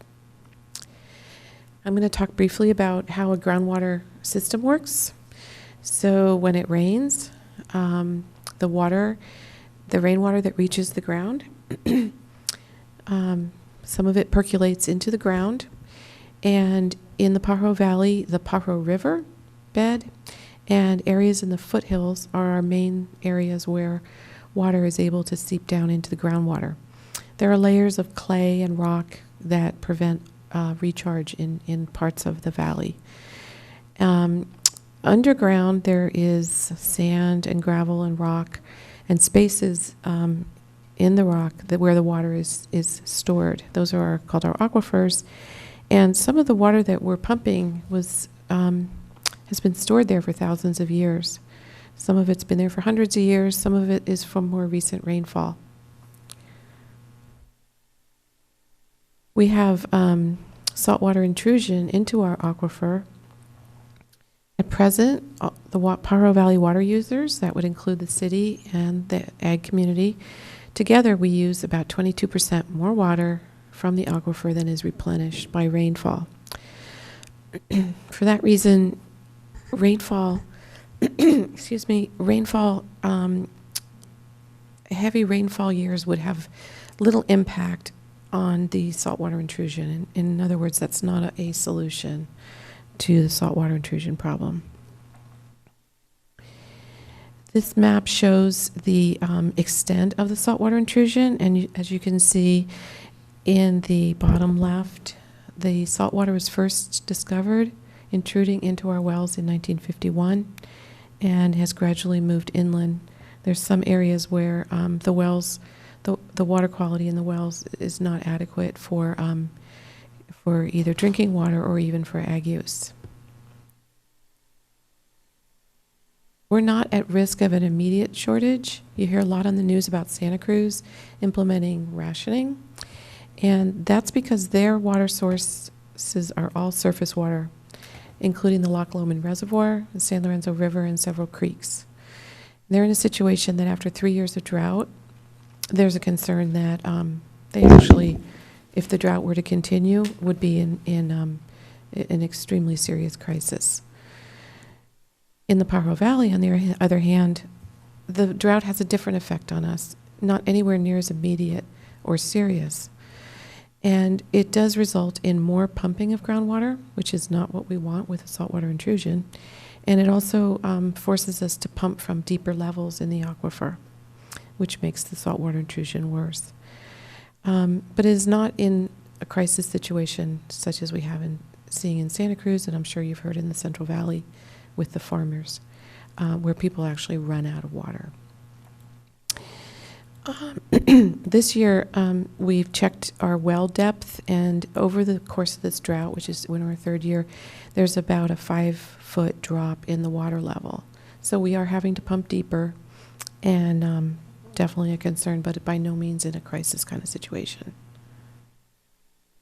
So what is the city doing about water in the Pajaro Valley? We've partnered with the PVWMA, and we're supporting the Basin Management Plan update, which is a very, very well-researched and extensive plan to solve the groundwater overdraft. And we have built the water recycling facility. To date, we have diverted 4 billion gallons of water that would have gone out to the bay as discharge from the treatment plant, and that water has been used for ag irrigation. We have an extensive conservation program. We use surface water from Corralitos Creek when it's available. And then the council this year implemented a voluntary request to residents and businesses to cut water use by 20%. Focusing for a minute on that water recycling facility, this shows an increased demand from the ag community for that recycled water, which is a very positive trend, that the more water they use, the less water they pump out of the ground. And the recycled water is going out to ag fields that are in the coastal area where the saltwater intrusion is at its worst. And so this alternative allows for some of those wells to be taken offline. One example of a very proactive and successful project that is a joint project with the PVWMA, with the city in the lead. Our water conservation program, I think you know quite a bit about this, the toilet rebates, the washer rebates. You've noticed the tiered rates on your water bill. If you go over certain amounts, the water gets more expensive. It's been very effective. We're planning a demonstration garden. There are classes that I'm going to talk about in a minute. At the county fair booth this year, we're joined with all the other water agencies in the county. We're going to be offering this free moisture meter, and it's a way for people to check the soil moisture and so they can have more information deciding whether they really need to water or not. It checks the water moisture at the roots of the plants, which is really the only place the water needs to go. We're going to be doing a lot of education at the fair this year. We have a hotline. People can report water waste. Sometimes water waste just is a broken sprinkler head, and sometimes the owner doesn't even know about it. So we're getting a lot of calls from people. They're concerned about water being wasted, misused. And we're also part of a regional website called watersavingtips.org. I'm going to talk a little bit more about that. But sometimes people don't know who their water service provider is or what's available to them. So we've gotten together with the other water agencies, and there's a central website where people can find out where to get their information for their water agency. There's also a county-wide effort right now. You may have heard about it in the news. It's a pledge. It's on watersavingtips.org, and you can go there and you can look at the different ways to save water indoors and outdoors, decide what you want to commit to do. It tells you how much water you'll save, and you can kind of sign the pledge online. You can also do it at our nature center. We have some classes coming up at Cabrillo, hardscapes, and it's going to focus on pervious patios and pathways, how to keep your garden alive during the drought, rainwater harvesting, and replace your lawn. These classes cost about $80, and city residents can have a discount of up to 60% of that. Excuse me, for attending. And I'm showing here the website. You may also have gotten the booklet from Cabrillo in the mail. It's the Cabrillo Extension, and that's who's offering those classes. The first one's coming up in September. So some people might be wondering, what does a permeable hardscape look like? So I just put this picture in because you can see the paving stones are probably a material we're calling urbanite, which is probably a broken up patio or driveway that's been relaid in a way that looks nice. It also allows rainwater to percolate back down into the ground, and that will get to both the plant roots, and it also could provide some recharge in some areas to our aquifer. This also shows low water using plants. This kind of landscaping could cut water use easily in half, and depending on the plant choices, it could even cut water use, outdoor watering completely. So plants like this need to be watered in their first year. It's recommended they're planted in the fall to take advantage of any kind of rainfall we're going to get. And then they're watered the next summer, and then after that, they can survive without summer water. These are typically native plants that evolved in this kind of climate. So now I'll talk about the emergency outdoor watering restriction that came from the state of California, and it was issued by the Water Resources Board. It requires that we cut watering to 2 days a week. And it has other requirements in it, but we already have those on the books. We already have a water waste ordinance. We've had it for many years, and we cover everything except the 2-day-a-week restriction. What we already have on the books is listed here. They're very basic things, like it's prohibited that you let water run to waste. You're not allowed to use a hose without a shutoff nozzle. And then watering between 9 a.m. and 5 p.m. is prohibited to cut down on a loss of water by evaporation. The piece that was missing, that would not have been in our ordinance, and is only needed during extreme drought, is this restriction on overhead watering. So in the proposal this evening, residents would be restricted to watering 2 days a week as per the governor's order. What we're proposing is that addresses with odd numbers would water on Wednesdays and Saturdays, and addresses with even numbers would water on Thursdays and Sundays. The reason for that schedule is to avoid having everybody watering on the same days.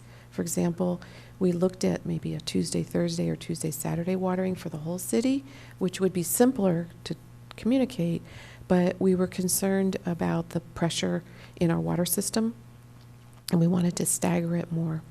So That's the thinking behind that schedule. It also results in 3 days with no watering, which would be Monday, Tuesday, and Friday. And that will allow us to have an idea how compliant people are being. We do have to report back to the state on the implementation and also compliance measures that we took. And we felt like that would be a way for people to understand that on those days there's no watering. So even though we would be restricting watering to 2 days a week for overhead watering, sprinkler watering, drip irrigation and hand watering with a hose nozzle would be permitted. And these pictures just show how watering directly to the roots is very efficient. Very little water is wasted, if perhaps none if it's done well, and that would not be restricted. We're recommending that the watering time be limited to 15 minutes twice a week. And there are some situations on slopes where the soil is heavy clay that a different watering schedule might be necessary. Sometimes you can only water for 3 minutes at a time on clay on a slope before you start getting runoff. So we do have our free city landscape water consultation program where we have experts go out and help people reset their timers and resolve problems like this. So there could be instances where 15 minutes would not be reasonable. The implementation plan would be, we'd use all of our social media. We would advertise the technical assistance visit that's available and also the classes. And we'd be using a door hanger to, here's a sample of a draft door hanger. We would be using this when we notice water being used in a wasteful manner or on the wrong days. And the door hanger would notify people of the restrictions and what their alternatives are. And it very much encourages them to take advantage of our technical assistance. We're required by the state mandate to have a system of fines. And what we're proposing is the first offense would be the door hanger and the offer of the consultation. And then so on. You can read this, the $50 fine, 100, 200, and 500. The state mandate requires us to go up to 500, but it does not specify how many offenses you need to have to get to that. We felt like that would be reasonable. And now I'm going to move into the second issue, which is the pilot turf replacement rebate. And grass is the largest, the thirstiest kind of plant you could have in your yard. It uses twice as much water as most other plants. Extensive turf is not sustainable in a semi-arid climate with water resource challenges. And there are lots of really great alternatives. As I mentioned, you can cut your watering down to 0 with the right choices. The ways to do turf replacement, the first thing I thought when I was learning about it is you had to dig out the grass. But it turns out there's actually ways to do it that are a lot easier. It's called sheet mulching, where you lay down newspaper or cardboard and then a very, very thick layer of mulch. And then you plant in that mulch, you make spaces, and you let the decomposition of the mulch and the cardboard kill the grass underneath, and then there you are. You've got your new landscape. And the classes and also our technical assistance staff have a lot of experience with that process of turf removal, turf replacement. The process for our residents would be they'd fill out an application. Our staff would do a site visit to verify that it's appropriate. The rebate amount would be 75 cents a square foot, and there'd be a final visit to ensure that it was done properly. It would also be limited to $500 per residential customer or $1,000 per commercial, and the proposed pilot would be up to $20,000. The funds would come from the water conservation budget. There are a lot of resources that we would also refer people to. I mentioned our free consultation. There's a tool on the watersavingtips.org and also on the city's website. And this is, I'm showing you the front page of it. It's a planning tool where you can look at design and plant choices. Local nurseries will actually do design for you. And we're also considering doing a class here called Lose Your Lawn. And we'll decide if there's interest and demand for that, to have it right here in Watsonville. I'm gonna wrap up here in a minute with a couple pictures. And this is a median strip that used to be turf. And median strips are very, very difficult to irrigate without overspray. I'm sure you've seen it. And so this is what one median looks like after it's been replaced. Here's a front yard that uses a lot of hardscape and very low water plants. And here's another front yard, and there's really extensive use of a ground cover for some people who like that sort of green carpet look that sort of reminds you of a lawn. That's another option, and those grow really well in our area, the ground covers. So to conclude, there's 2 resolutions, and that concludes my presentation. Thank you for that. Questions from council members? Councilmember Dodge? I'll go first. Here in the Paro Valley Water Management Association area, isn't 85% of all total water use involved in agricultural here in the valley? That's correct. So are the city water supplies, the reservoirs are backed up, the water supplies that we have, what kind of levels are they down from previous years? The city's wells? The city wells are down 5 feet. And 5 feet compared to in layman's terms? Okay. In 2000, from 2012 to current, to present, they're down 5 feet. And the PVWMA engineer said theirs were about the same. Their wells were down about the same amount. Are there any mandatory restrictions being placed on the agricultural industries that surround the city at this time? Do you know of? Not at this time, although there is legislation being discussed in Sacramento that would dramatically change how water is used in agriculture, and that's not in place at this time. So, if there were fines and enforcements, where do those fines? What pool this money do they go into? Do they go into the general fund, or where would they go into? To directly answer your question, I don't know if we've discussed that yet, since it would be a water enterprise activity. It might go back into the enterprise fund. But I also wanted to say, and I didn't emphasize enough, that our approach is always education and technical assistance. Mm-hmm. And I strongly believe that we're going to solve most, if not all, of the problems with education and technical assistance. Well, I do want to thank you for educating me. I've never heard the term overspray before, so I know that that's something that I'll use in my everyday vocabulary from now on. So thank you very much. Welcome. Councilmember Bilicic? I too want to thank you for your presentation. I think it's well done. I don't necessarily agree with it, but I like what you had to say. I am very concerned that the ag community uses 85% of the water. The residents, and I don't want to talk about ag, but I want to talk about our residents. We have over 50,000 people here who use 15% of the water. They've already cut back 15% just by asking people to cut back.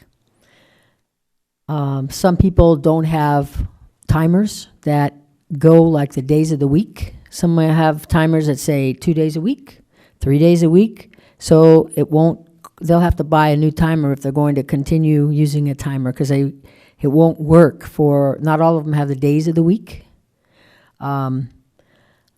I'm concerned that we're telling them that they can only water twice a week for 15 minutes, where some people may want to water 3 days a week and 10 minutes. I mean, it's 30 minutes a week is what you're talking about. Maybe they want to water 5 minutes every day. And that, 30 minutes, not counting one day off. But basically, we're mandating what we expect them to do, and yet our residents have already given enough.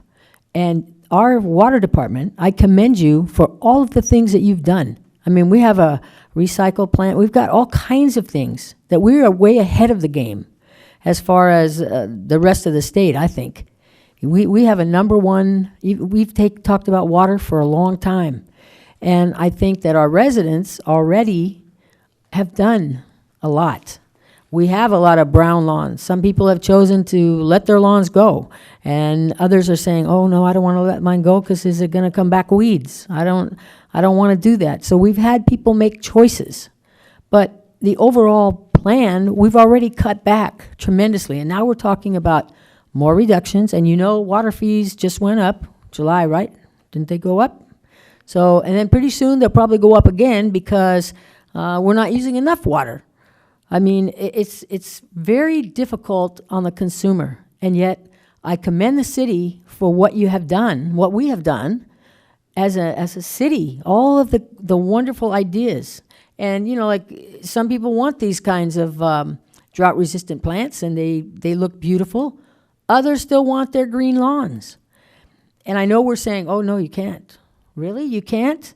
You can if you can water 30 minutes in the week and make it work.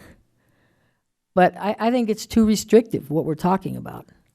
And do you have any other types of recommendations? Well, I can say that the recommendation to set the 2-day-a-week watering came from the state, not us. We wouldn't be asking our residents for that. What if we sent in our plan without the 2 days a week? What if we sent the plan and said, these are all the things that we have implemented, and look, we've cut back 15% already? One of the potential dangers of not complying with a state ordinance is That that 10,000. it could disqualify us from future grant funding is a larger danger, and there is also a fee for noncompliance as well, I believe. But I know that, but I also feel like we have met this in so many ways that I would like to see you submit what we have done and let them reject the plan or whatever. Look, these are all the things we've done.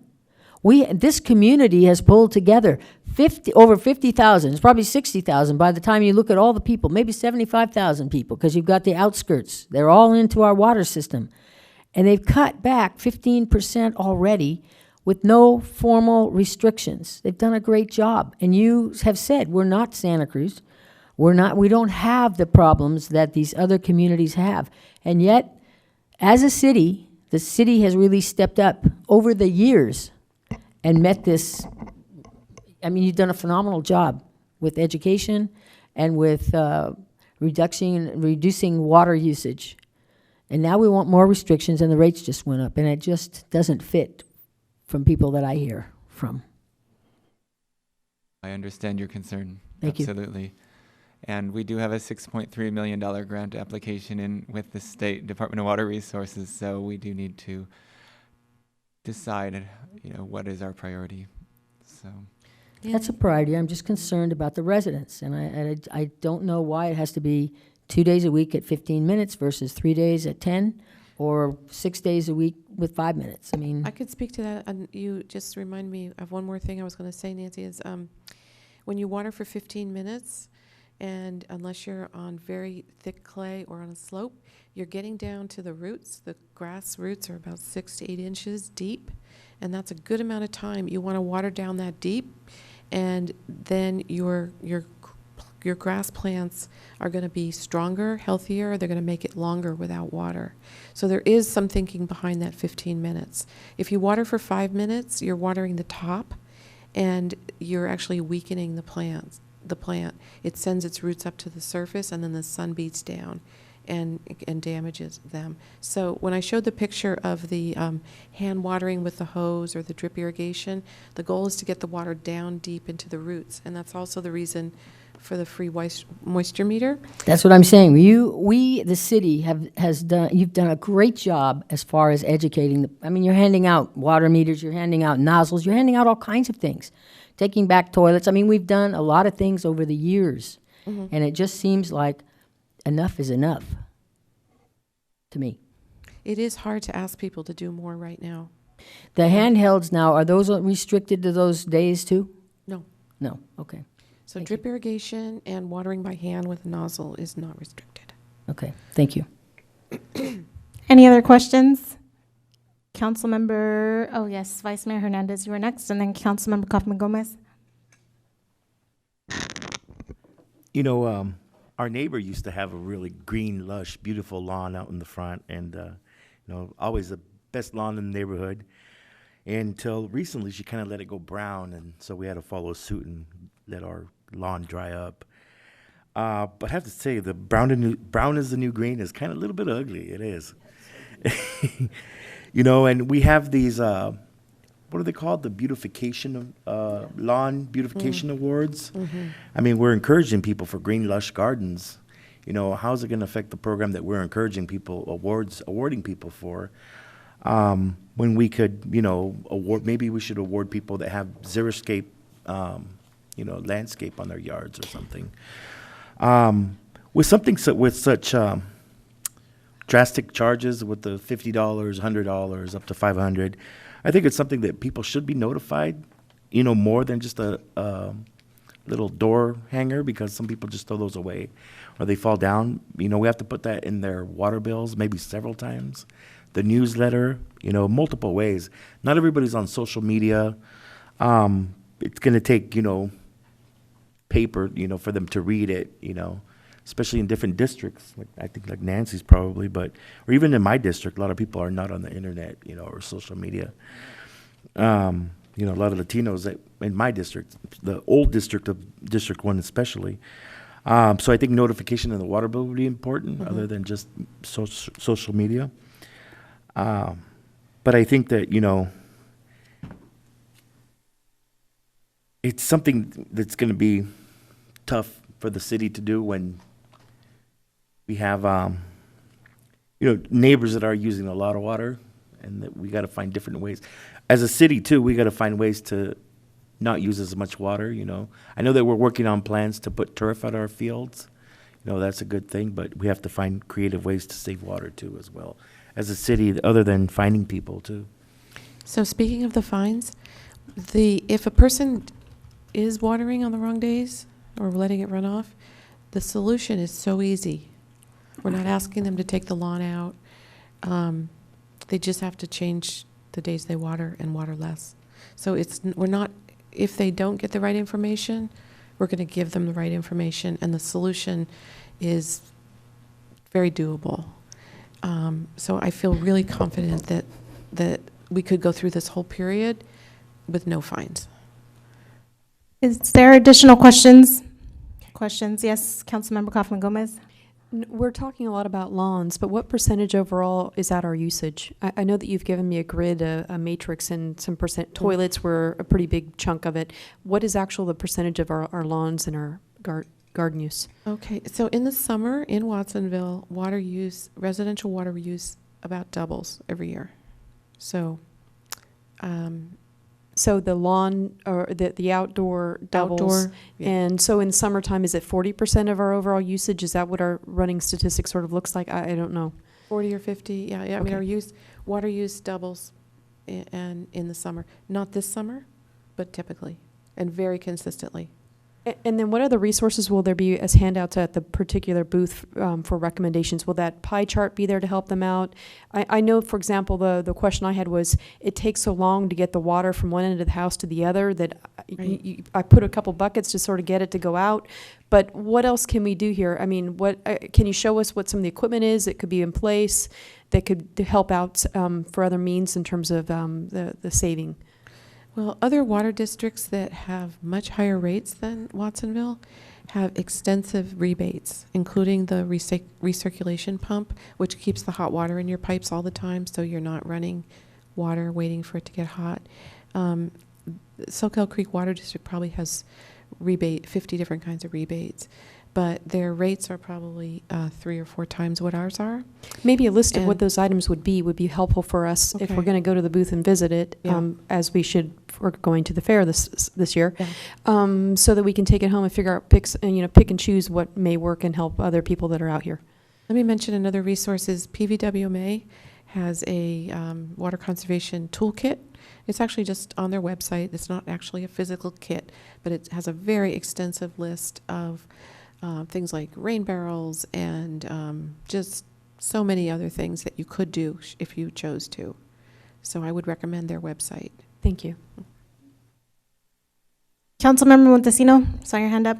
Yeah, I had a question because I know in a lot of my districts there's associations, and in most of them don't water their lawns. They're gardened by the companies. They're already on a timer every day in the mornings.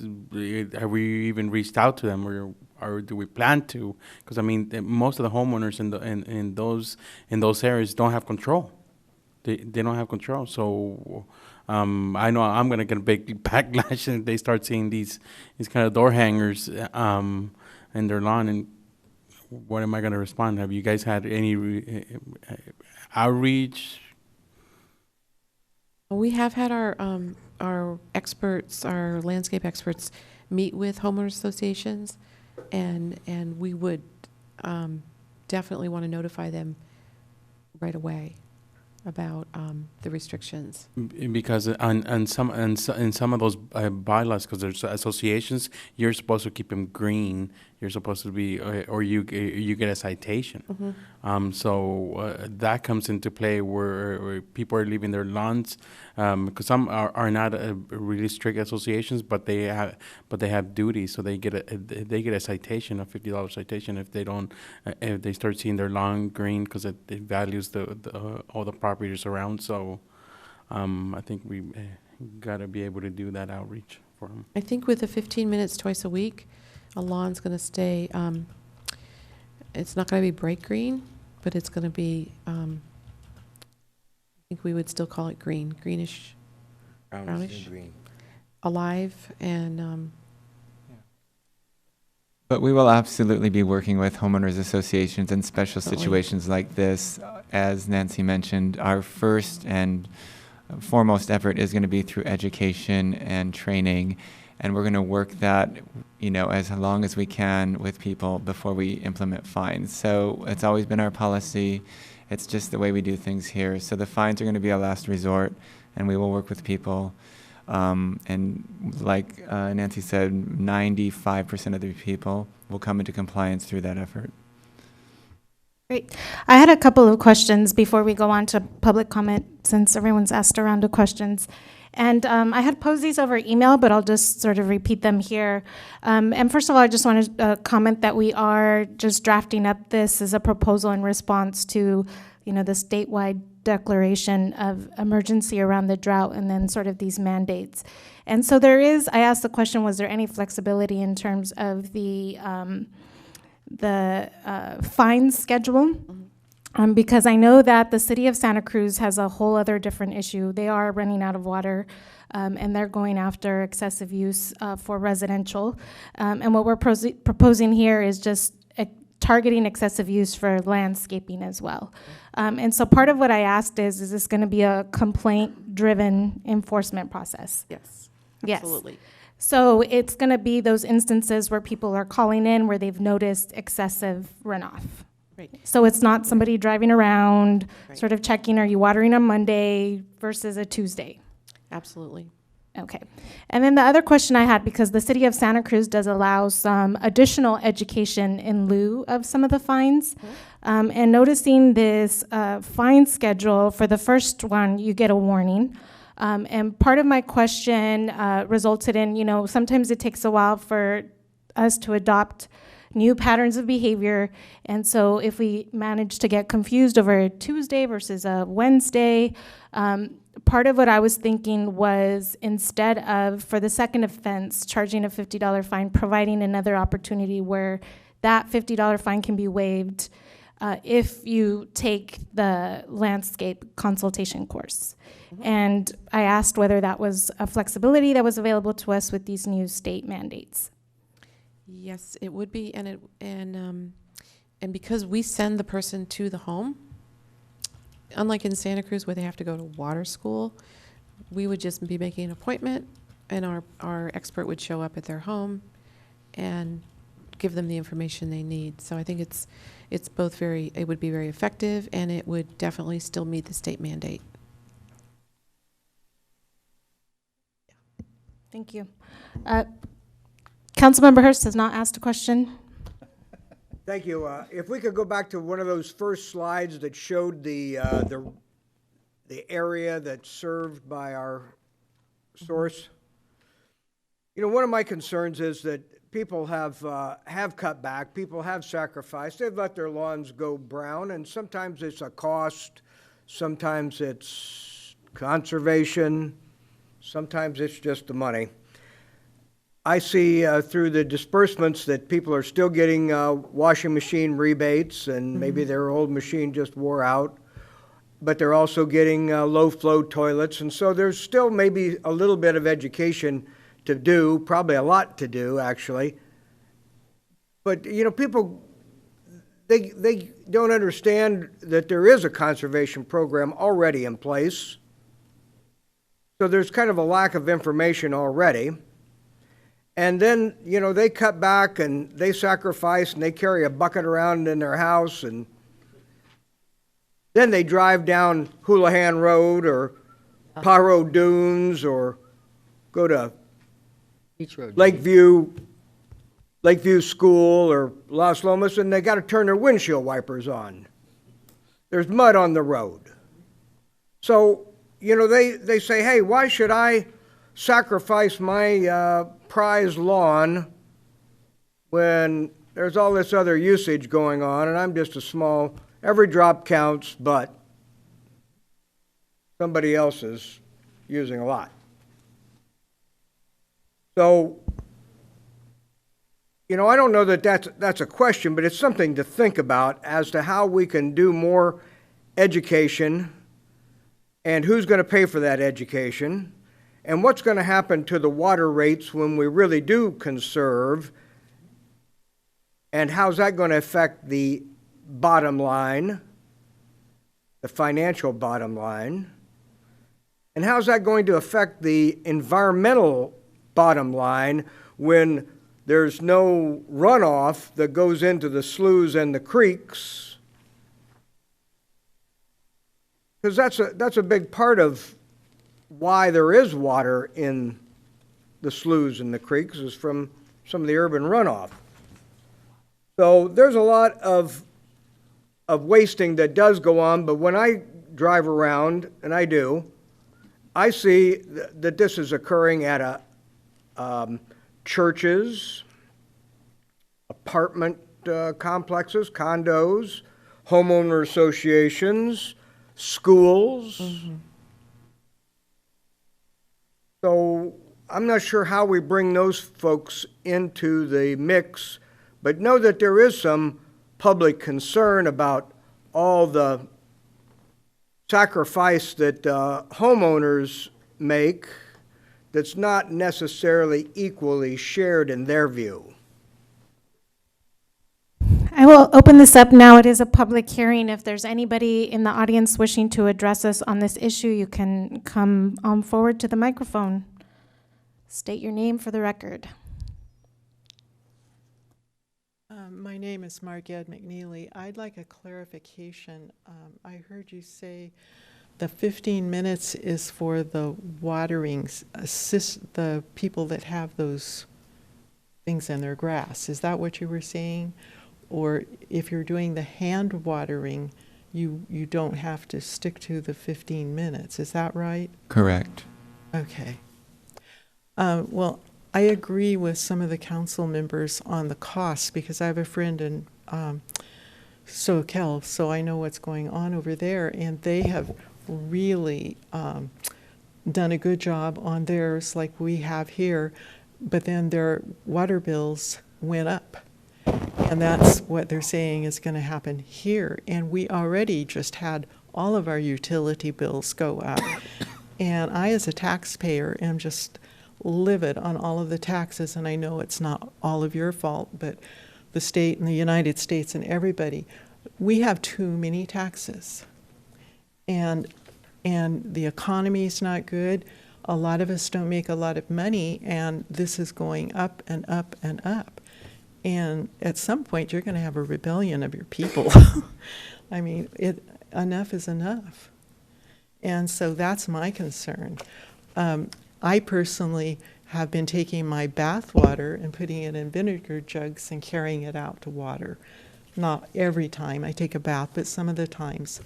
And it's just, I mean, I know we have to conserve, but I'm worried about the cost too. Thank you for your comments. Any others wishing to address us on this issue? Seeing none, I will return this to council for additional discussion. Councilmember Bilicic.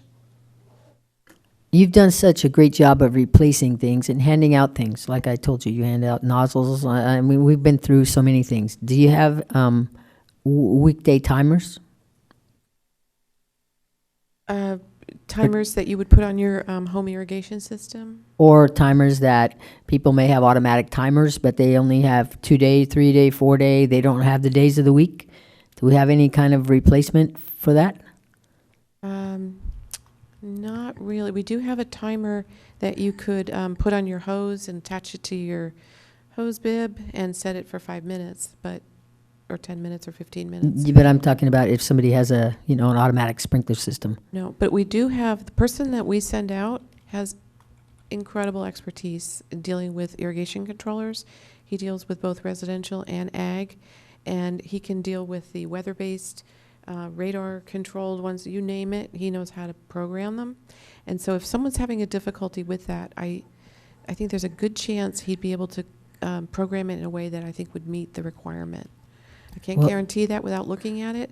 If timers only have days, so many days, I don't think you can. But I know now they have timers with the days of the week, and even if the lawn has too much water or rain's coming, they won't go on. Yeah, I mean, it's amazing what technology has, the sensors. I would also ask you if we could have the water agency come and make a presentation on what they are doing in the field of ag, because community doesn't know. And I'm not saying that they're not conserving water. I think they are. But, apples don't take as much water as strawberries. Everybody knows strawberries takes a lot of water.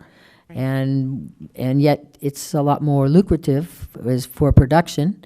And we have great food here. I mean, this is the place, but we need water. Desalinization, I know people have talked about it.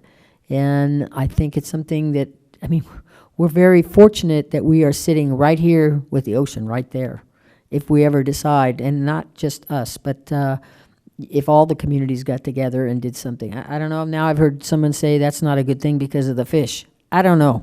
But we do have water there. We have a big resource sitting there. Mm-hmm. And at some point, I heard that they're paying as much for water in the Central Valley as it would cost to desalinate water. So I don't know. I don't know if it's something to consider. The farmers would have to do it. And I'd like to hear the farmers make a presentation on what they're doing. Councilmember Bilicic, that's a wonderful idea, and I've already spoken with Mary Bannister, who's the general manager of PVWMA, and she's more than happy to come and give a presentation. They've recently adopted their new basin management plan. They're adopting new rates that the farmers will be paying an increase in their augmentation fee to help support water supply projects for the valley.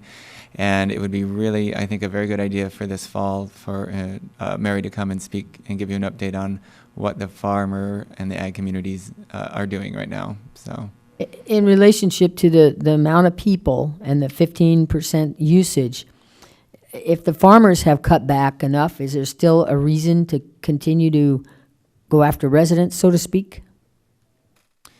I mean, because people are already voluntarily doing this. Do you know what I mean? Yes, I think we need to continue doing our fair share and making our best effort in conservation to show that we're leaders in conservation and continue, doing our part. But I think it is fair to ask that the farmers also do an equal part and share equally in the level of savings that they're achieving. And it would be interesting to find out what kind of savings they're achieving this year.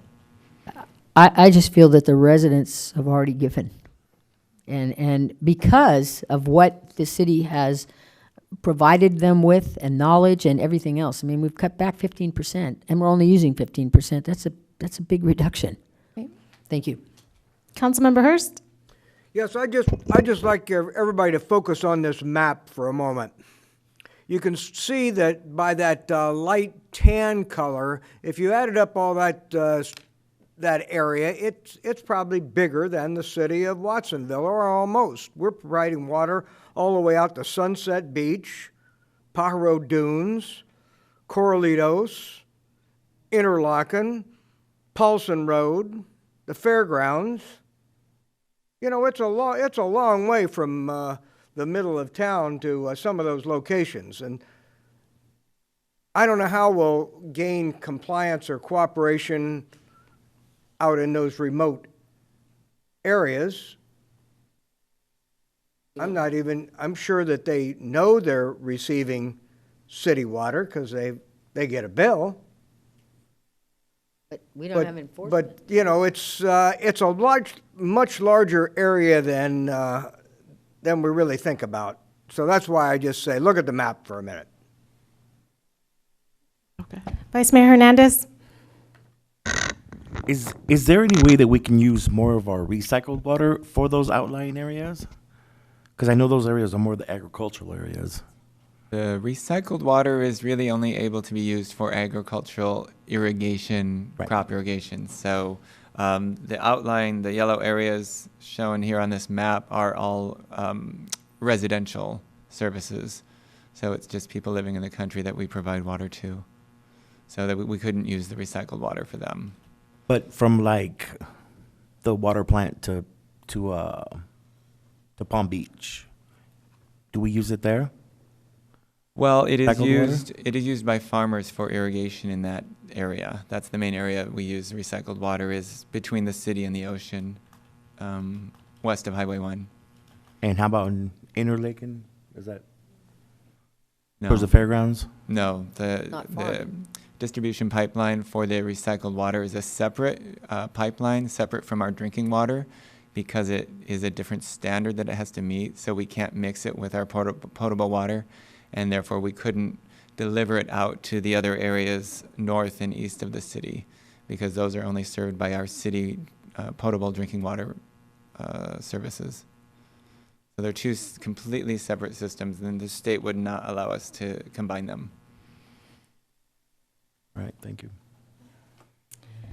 And so my comments here just had to do with, I appreciated your comment discussing, our role as conservation leaders. And definitely, I know the numbers, the statistics, you've mentioned them a couple of times, and especially around when we asked for 20% volunteer reduction, where 15 years ago, we're using about the same number units of water, and our population has grown substantially. So I do feel that we are a community of conservation leaders.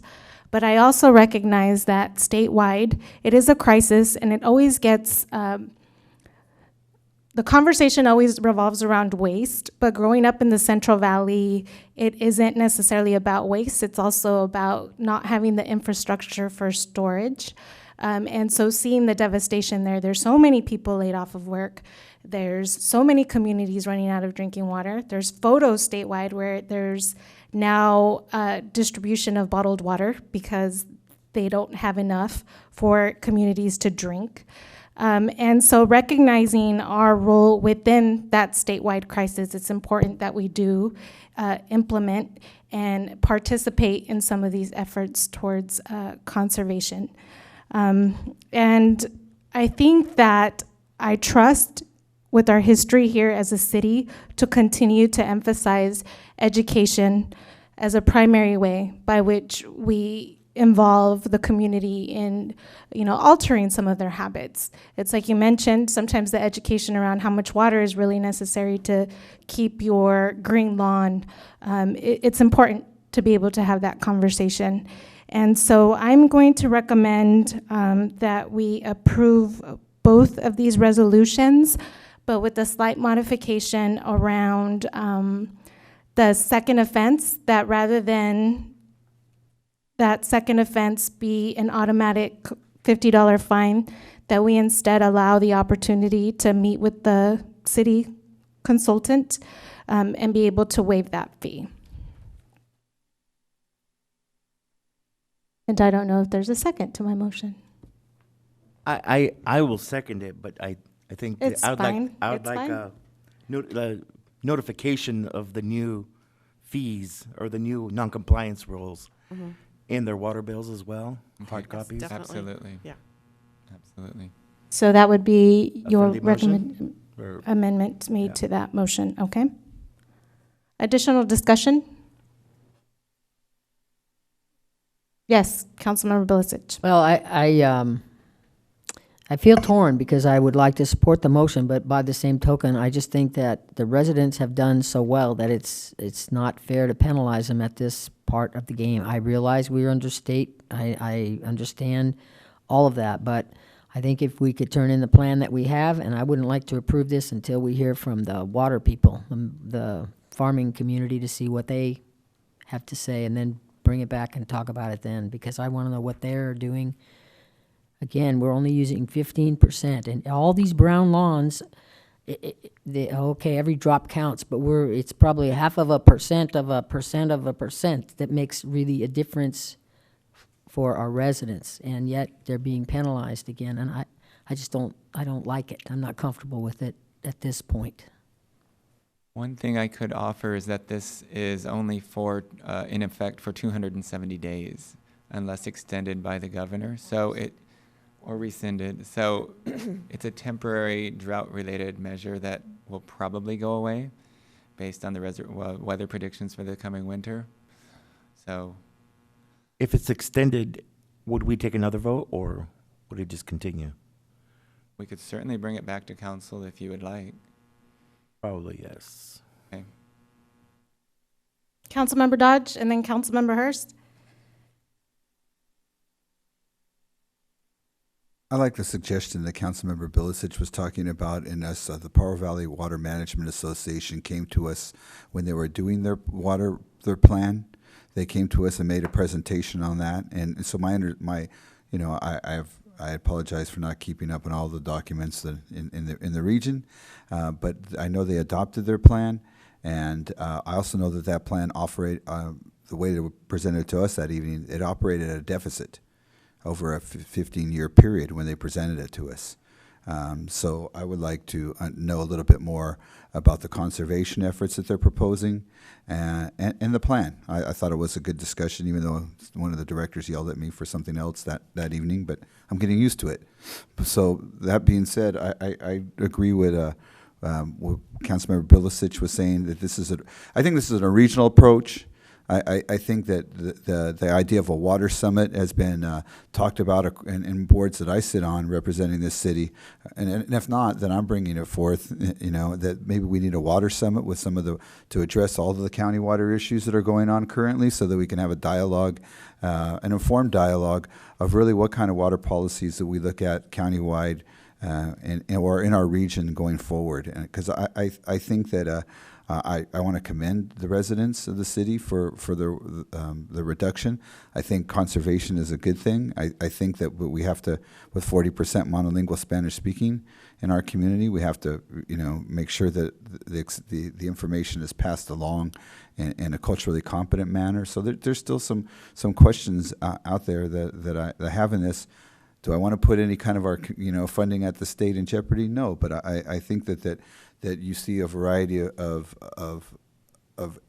challenges being faced on individual communities, and I'd like to have one that meets the needs of this community. I understand that the council's very reluctant to do this, and I understand your frustration. I just have to remind you that we operate under a state water permit. We operate under state law, that we are permitted by the state as a water agency. The governor has issued an emergency declaration. We really don't have a choice. And this is not our idea by any means. In any event, this is going to be statewide. Every water agency is mandated to do this. And so I just wanted to reemphasize that we do have, we could put grant funding applications in jeopardy, potentially fines. Every water agency in the state is going to be implementing these because, again, it is an emergency declaration by the governor as a licensed water provider in the state. We operate under state regulations. They've issued that. We really don't have a choice, and it's not certainly not our choice that we would be doing this, but we just have to feel obligated to because of the new regulation that the governor has issued. And we hope that there would be, we certainly encourage, and we will pursue the idea with the PPWMA because we agree that that is the larger issue in this valley. And so we definitely will agree to, we agree to that wholeheartedly, and we'll bring that back to the council in the future. Thank you. Councilmember Hurst. Thank you. I do think it's also important that we have a larger dialogue about that. But in the process, let's don't put state grant funding at risk. Let's don't put the very educational dollars at risk that we could put forward to promote conservation. And so I kind of think it's irresponsible not to approve this, since we really don't have a choice. We can protest it, but that's could be what some of the dialogue can bring about and show as well. So let's move forward with this. We've had an adequate discussion here this evening. I think the real task is to educate the public, and the dialogue here tonight will help do that, and we can move forward. Councilmember Dodge? With this resolution that's presenting in front of us, is there a state mandated response to the time limit for us to? There's a reporting requirement. There's a reporting requirement. And what is that?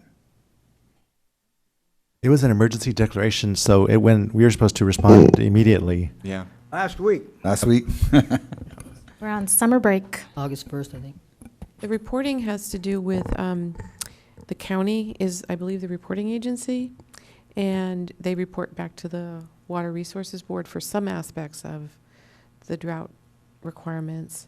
And we'll be going forward after tonight looking into our own reporting responsibilities, making sure that we're in compliance. Yeah, that's my question. Yeah, we do need to adopt this to be in compliance with the new state mandated requirements. Can you repeat that for me, please, sir? We do need to adopt this resolution in order to comply with the new state emergency regulation.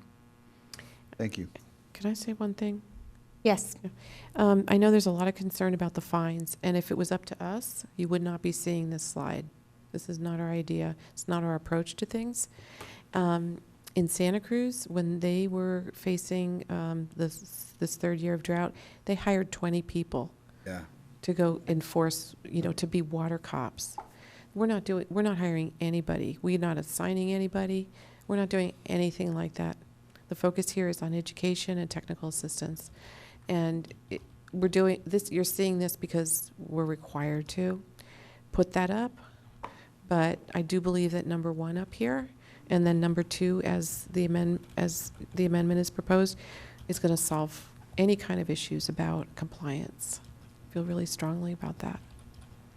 So with the non-compliance, does the state say anything about any kind of discretion used by the water agencies on these offenses? Like if the first person to fine was a parent, and then the second time the son just watered the lawn, or? It's not that specific. So we can use some discretion. Oh yeah, absolutely. It does say up to $500, and we created this as in hopes of it being as mild as possible. Oh, so there's no outline, just up to 500. This actually follows our administrative our ordinance for other water waste. This is outlined to try to provide as many opportunities as possible for education, and so the fine isn't so steep until the third offense. Councilmember Bilicic? Is it possible to delay this until after we hear from the water agency and what they're doing? And does it have to have the component of watering? I mean, when you have all these conservation efforts that we've already done, does it have to have that piece about the watering, the days of the week and all of that stuff? Does that have to be in this? Yeah, the 2 days of the week watering was absolutely in the governor's order. And that was the piece that was not already in our water waste ordinance. I know, we did a great job without it. Yeah, yeah. Could you put that slide up, the rules? Yes, let me go back. Our existing municipal code is shown here. So the water running off your property is not allowed. Use of a hose without a nozzle, a fountain without a recirculation pump, operation of a car wash without water conserving equipment, and watering during the hot daylight hours, 9 to 5, are prohibited. And that's been in place for many, many years. And the governor's order includes, I believe, all of these. Most certainly the first, the second. Don't think it mentions the fountains or the car washes, but it also does say 2 days a week in the governor's order. That's the existing code that we have right now. That's existing code, and it is deficient now because of the governor's order. What's a new one? Watering 2 days a week.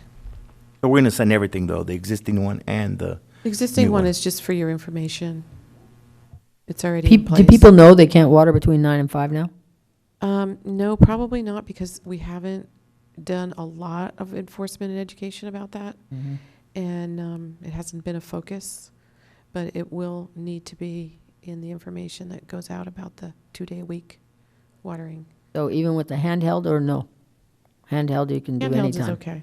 Yeah, the governor's order does require the 9 to 5 limitation too. So remember, this is going to be people calling in. They notice excessive use. It's dripping onto the roadways. We've already gotten phone calls about that. So I think it's important to mention that that's always been sort of the approach even now. So the 9 to 5, if some people water on a Tuesday or Wednesday, and it's just excessive use is what we're looking for. I would just like to ask the maker of the motion. I'd be willing to do we have to send people to class for the first time? No. Oh. No, the first time is a warning. The second time is a $50 fine unless they want the consultation and it's not going to a class. The consultant will meet them at their home. First time is just a warning. Call the question. Great. Let's call the question. Bilicic, No. Kaufman Gomez, Yes. Dodge, Yes. Hernandez, Yes. Hurst, Yes. Montesino, Yes. Cervantes. Yes. Motion carries. Thank you very much.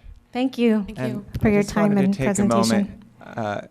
Could I take just one moment to acknowledge Nancy Lockwood, who has been our leader in water conservation for the last 15 to 20 years? Hear, hear. 22 years. And the fact that we're using the same amount of water as we have 15 years ago, I think is largely due to the efforts of Nancy Lockwood. And I think I just really appreciate all the tenacity and long-term vision and work she's done on water conservation. So thank you, Nancy. Yeah, that's great. You have done a lot, and I really appreciate the phone call the other day. Thank you. Thank you. Thank you for your hard work. Thank you. Thank you. And now we will move on to our unfinished business, and our Public Works and Utilities Director will stay in his seat to provide a staff report regarding the Master Project Labor Agreement and additional documentation for the apprenticeship program.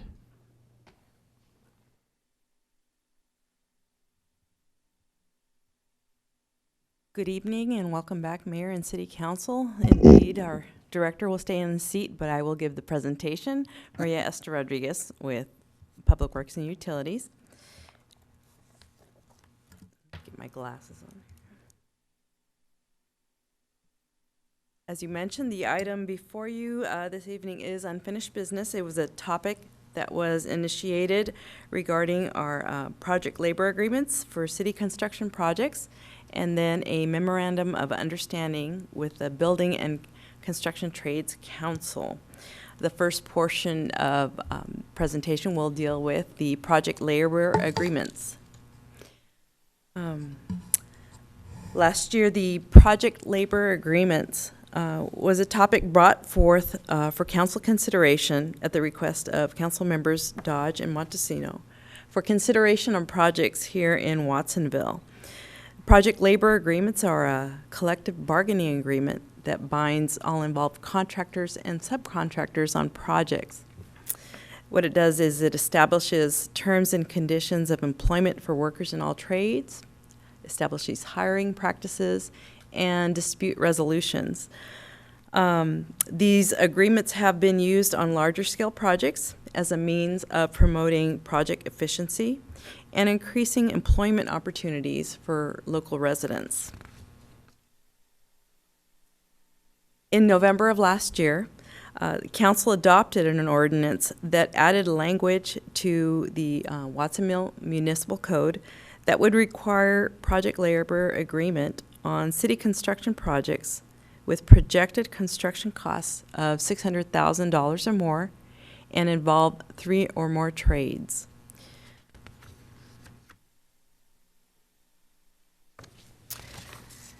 With the adoption of this ordinance, there are implementation steps that were identified, and staff was directed to negotiate with the Building and Trades Council. Staff collaborated with the Monterey and Santa Cruz County Building and Construction Trades Council to develop a master project labor agreement that would be used on upcoming construction projects that met the criteria regarding cost and trades number. This agreement binds all involved contractors and subcontractors on projects by establishing employment terms and conditions, hiring practices, and dispute resolution, and is indeed between the contractor and the Trades Council during that project term. Once approved, this agreement would be included in the contract documents at the time of bidding and is a condition of award for these projects. Along with the discussion of the project labor agreement was the importance of providing opportunities to local residents. City Council directed staff to develop a memorandum of understanding between the city and the Monterey and Santa Cruz Counties Building and Construction Trades Council. The proposed MOU establishes methods to increase apprenticeship and job opportunities for local residents. It identifies tasks for both the city and the Building Trades Council that will facilitate the entry of community members into the construction industry. Discussions with staff from Monterey and Santa Cruz County Buildings and Construction Trades Council included a focus on developing more workforce training and programs in Watsonville. Staff explored potential strategies to increase training and employment opportunities for Watsonville area residents in the construction trades through apprenticeship and pre-apprenticeship programs. Representatives of the Trades Council indicated their willingness to begin development of pre-apprenticeship training programs in the Watsonville area and expressed a commitment to this through the creation of a memorandum of understanding with the city. The proposed MOU provides a framework for how the Trades Council and the city will work together towards a goal of establishment of pre-apprenticeship program. The focus includes community outreach and training for Watsonville residents.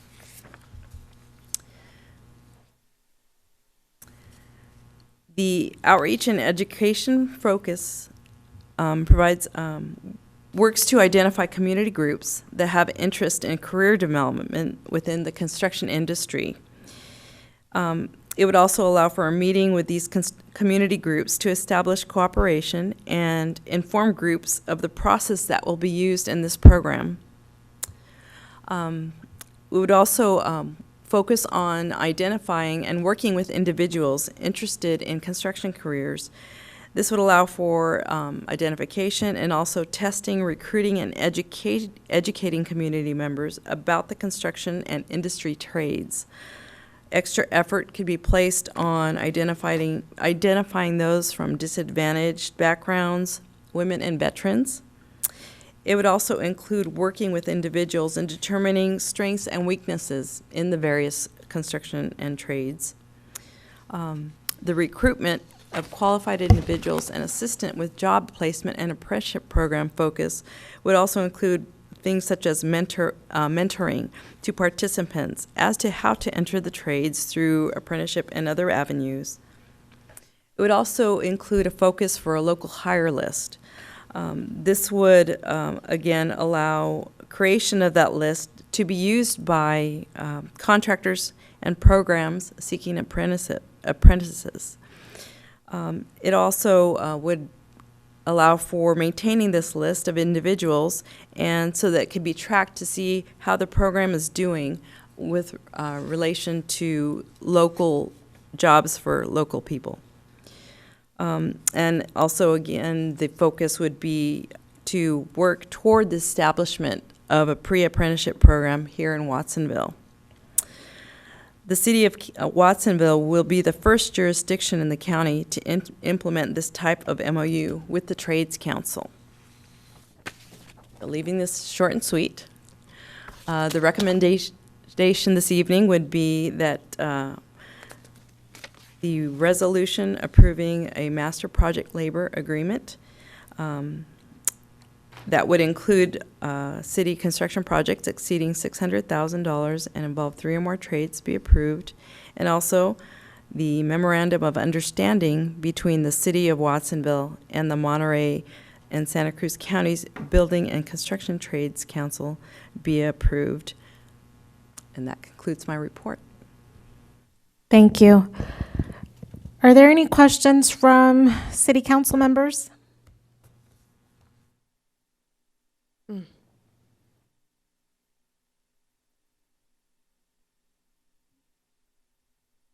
None?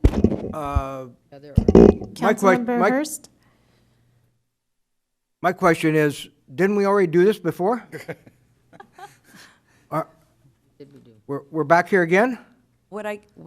City Council it approved an ordinance that included language in the municipal code that would require a project labor agreement in our contracts over $600,000. This is the actual master project labor agreement that we worked on with the Trades Council to include in the contract documents, the actual language of the agreement. Sounds good. Great.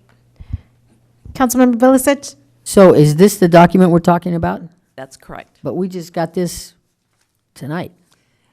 It was supposed to be included as a part of the resolution, but inadvertently not included in the packet. So that was the packet that has already been approved. The updated language has to do with the outreach to the Watsonville community. Is that not correct? Well, there's two things. So right. It's approval of the final this project labor agreement, correct, and the approval of the memorandum of understanding.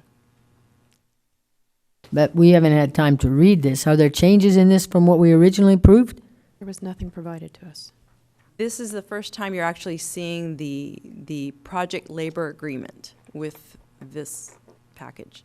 But when the ordinance was approved several months ago, we did provide a template project labor agreement, and this really didn't change substantially what was in that agreement. It really just worked out some of the details that were necessary to make it relevant to our local union groups. And so substantially, no, the changes are not significant. They're really minor details that we had to clean up and agree upon.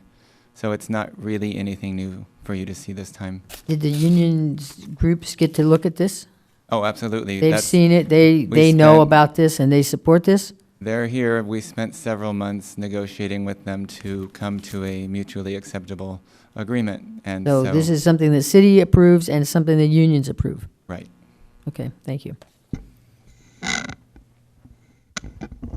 Vice Mayor Hernandez?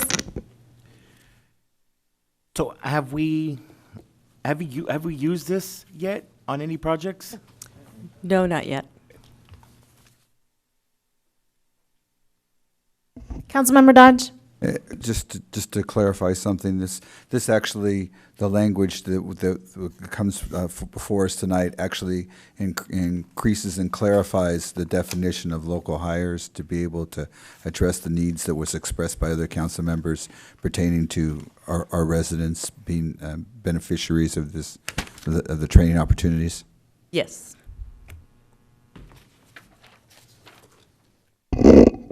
Councilmember Kaufman Gomez? I have a couple concerns. The first one is I'm not comfortable agreeing a PLA that was just given to us tonight when it's a pretty significant piece of information that the community needed to see beforehand, even if we did get a copy of one that wasn't revised from last year.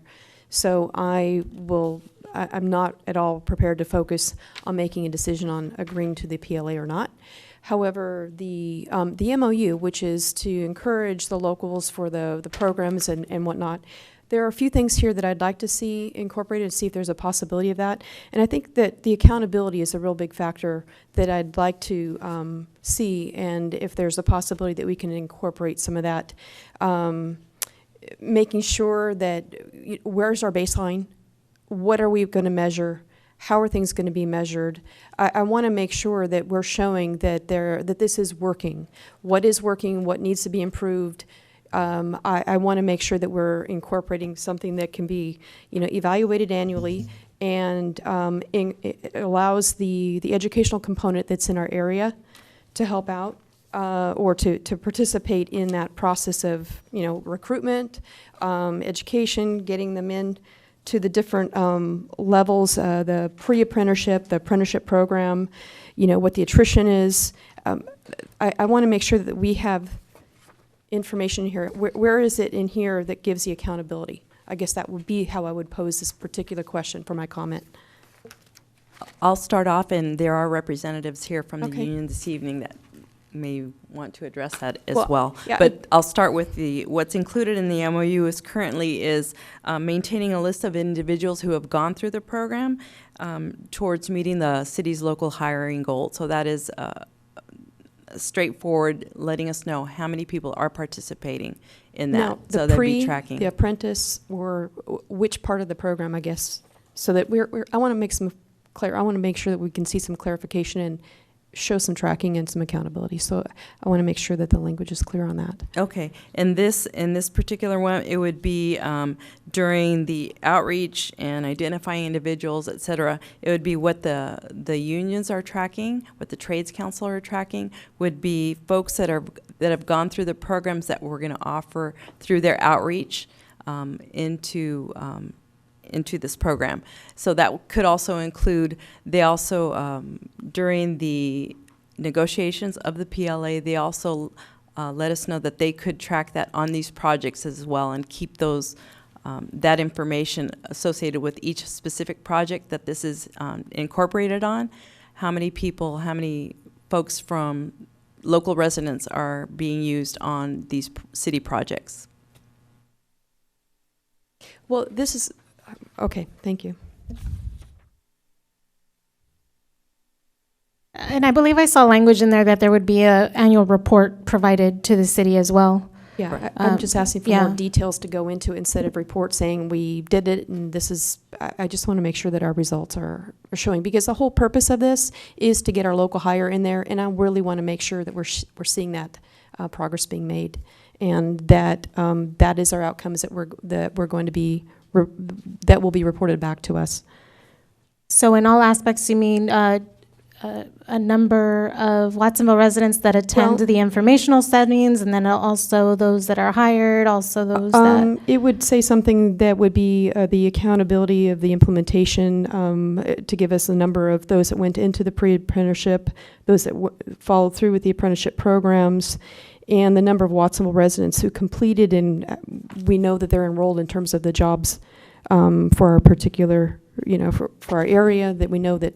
I really want to see that it's going to help affect and impact our unemployment numbers that we have here. And Well- that's our ultimate result for putting this together and doing the local hire part of it. Okay. Councilmember Dodge? This is an ordinance that's already been passed. We've already had this discussion. So this resolution tonight is approving the language that goes into the PLA and the memorandum of understanding. Those questions can always be asked every year when there's a report that's coming back, which is already, the staff has already agreed that will be conducted to be able to monitor those kind of things. What's in front of us this evening, and correct me if I'm wrong, is the language that we requested when we passed the ordinance. So this is redefining that Correct. of an ordinance we've already passed. Correct. Well, it is going into the language of how we are going about the accountability for what has been passed that they're bringing to us, and that's what the purpose of this vote is, to accept a memorandum of understanding in that process. Vice Mayor Hernandez? Yeah.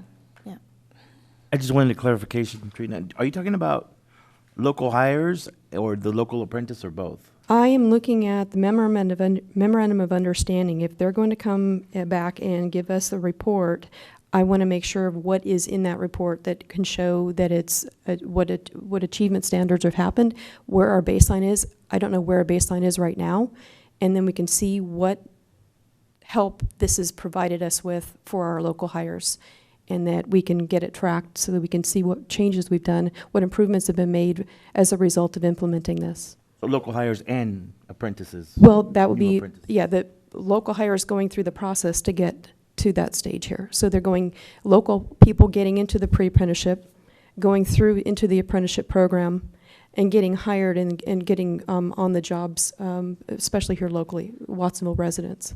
But people that are also already members but are local? Well, that would be a baseline. So we can say baseline is we have, 1,000 people, Watsonville residents, that are hired, and we have 50 going through the pre-apprenticeship, 10 make it to the apprenticeship process, and so that means at the end of the year we brought in another 10 people.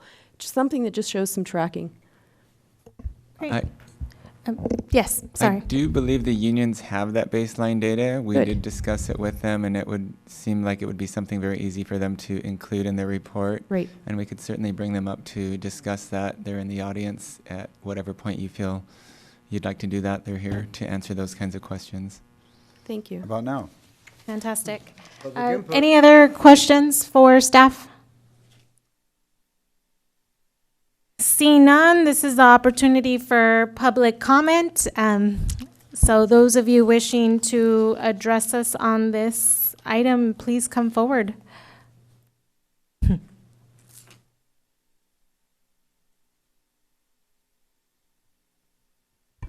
Kevin Dayton, President and CEO of Labor Issue Solutions. I've spent almost 20 years analyzing and fighting project labor agreements.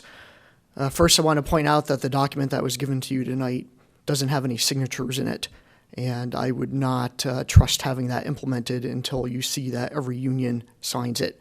There are cases in which some unions don't want to sign a project labor agreement because they don't like how certain jurisdiction is assigned within that PLA.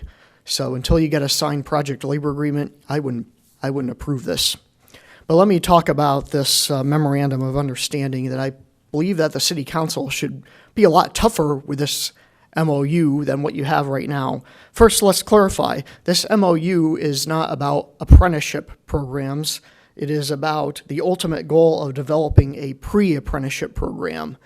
And I think that you should go back and have the pre-apprenticeship program defined a little more. What does that entail? Is it classroom work? Is it job shadowing, things like that? You really have no idea from this document what that pre-apprenticeship program is going to be, and I think you should impose some criteria on the unions. I don't think that's unreasonable at all. I'll also note here that even though it says the ultimate goal is to develop a pre-apprenticeship program for use toward meeting the city's local hire goal, the local hiring ordinance says qualified individuals are enrolled in a apprenticeship program are classified as journey persons with 5 years of experience. So you're really off topic here. If you want this to be related to local hire, you have to make sure that you reconcile the memorandum of understanding with the language that you have in the local hire ordinance. Third, it says it requires the city of Watsonville to provide contact information for community groups. Now, this is a little confusing because if you look at the local hiring ordinance, the city should already have a designated list of community groups that contractors have to go to in order to have, in order to fulfill the requirements of that. Why don't you just include in the memorandum of understanding the groups that are already qualified for the contractors under the local hire ordinance? What are you providing here, and why is that so vague? In fact, you'll notice in there it mentions the Employment Development Department, local recruitment sources, local union hiring halls. Ironically, the unions are supposed to be a source for this information, and community organizations designated by the city to hire qualified Tri-County residents. It mentions data from the Division of Apprenticeship Standards saying there's great interest here in people getting into apprenticeship. I don't understand why the unions just can't go to the DAS and get that if that is really true. Finally, there's no independent evaluation of the program. You make a good point, Councilwoman. All I have to do is make a list of individuals who've gone through the program, which seems to, why don't you take numbers instead of names? That seems to be a privacy violation. And the report really should be done by the city staff rather than just accepting what the unions give you. And there are some other things here that I could say, but my time is up. My point is, you should renegotiate this, make it a lot tougher, make it a lot more accountable. Thank you. Thank you. Madam Mayor, could we get some clarification of who that speaker is and where he's from? Stated his name, but if you wanted to restate your name and... Yes, I'm assuming you're asking. Well, I'll tell you. My name is Kevin Dayton. My company, Labor Issue Solutions, is based in Roseville, California. It is not a Watsonville-based organization. However, I do have many years of experience in project labor agreements and can analyze a memorandum of understanding to see how it can be made better for your people. Thank you for your clarification. Good evening, Madam Mayor, City Council members, and staff. I'm Ron Cheshire. I'm with the Monterey Santa Cruz Building Construction Trades Council.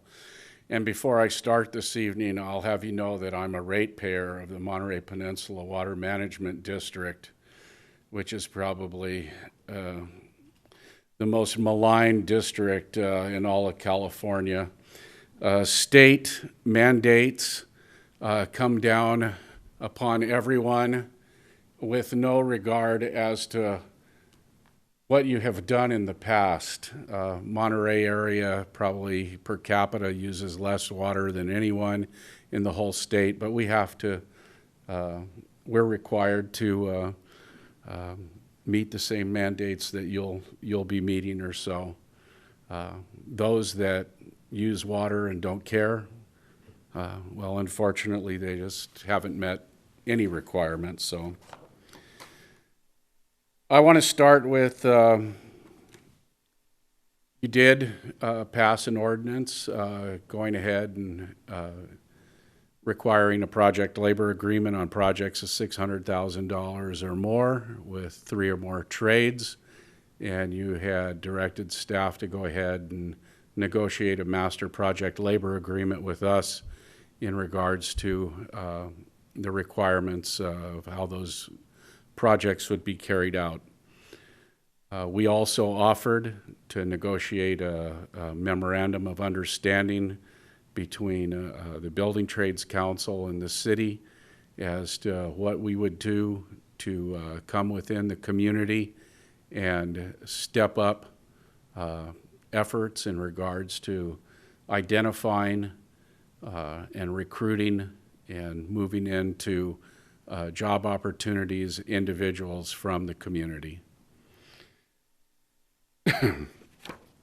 I'll give you 2 sets of signatures from all the trades. Here they are.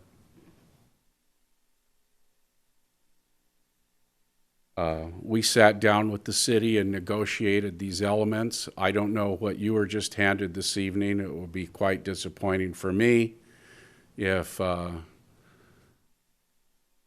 after sitting through all of this, that we'd have to come back, but if that's the case, we will. What's the baseline? The baseline at this time is 0. You don't have a pre-apprenticeship program over here, okay? And I already sent you the Department of Apprenticeship Standards information in regards to apprenticeship for last year.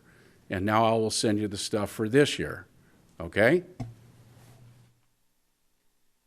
So take note when I do send it to you. So again, you're at 0. And you have to remember something, and we've expressed this before. You cannot require hiring of anyone local. What the effort is here is to go ahead and identify and recruit local individuals in regards to construction that are interested and bring them into the program by providing opportunities. And that's what we're doing. It's just like you cannot mandate that a Watsonville contractor has to do a certain job. There's just things you can't do.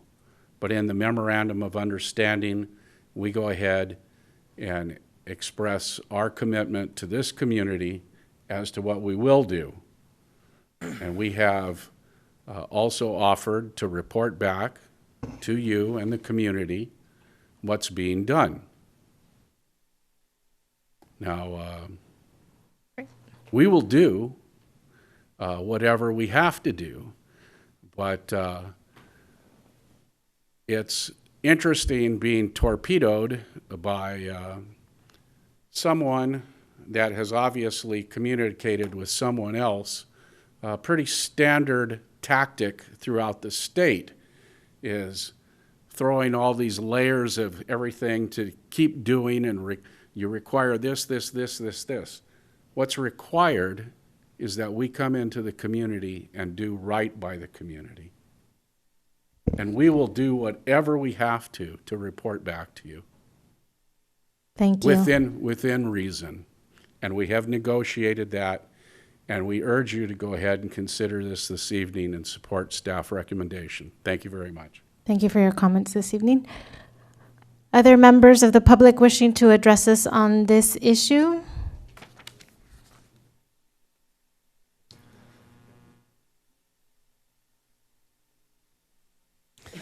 Hi there, my name is Andy Hartman. I'm with the Electricians Union. So just a little bit to talk about the pre-apprenticeship program that we're working on. We're working with the WIB, the Workforce Investment Board, both Santa Cruz and Monterey, and actually San Benito is involved as well. And what we're trying to do is put together this pre-apprenticeship program in order to serve the residents of Watsonville.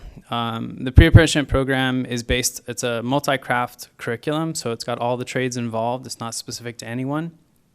It'll help people get to the standards necessary to apply to apprenticeship programs. So all told, it's about 140 hours of training that they're going through.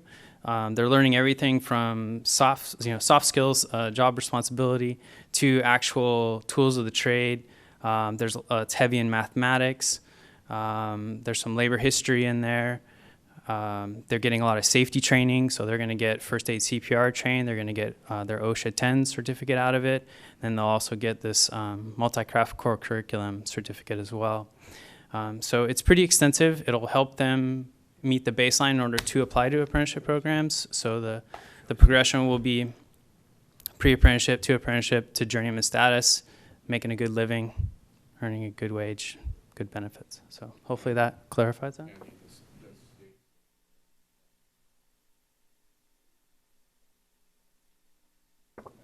So right now, the Workforce Investment Board has gone after a development grant through the state, and that was for $50,000. That's what we're working on right now in order to get the pre-apprenticeship developed.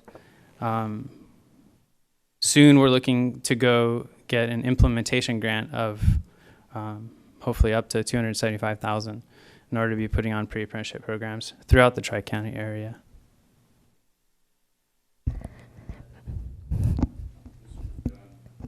Thank you. Hey, thank you.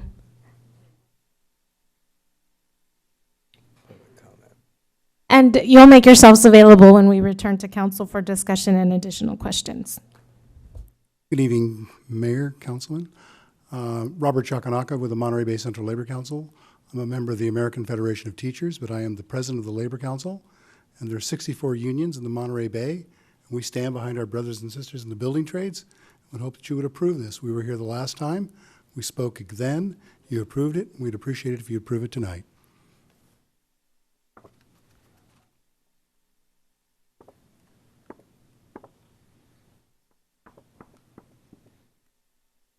I'll be brief. Glenn Schaller with the Monterey Bay Central Labor Council and a member of Teamsters 912 here in Watsonville.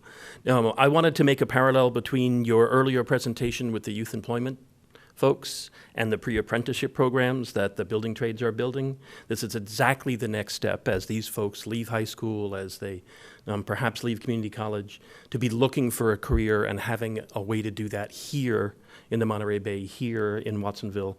This has been a long process. You did pass this earlier, and I hope you pass it again.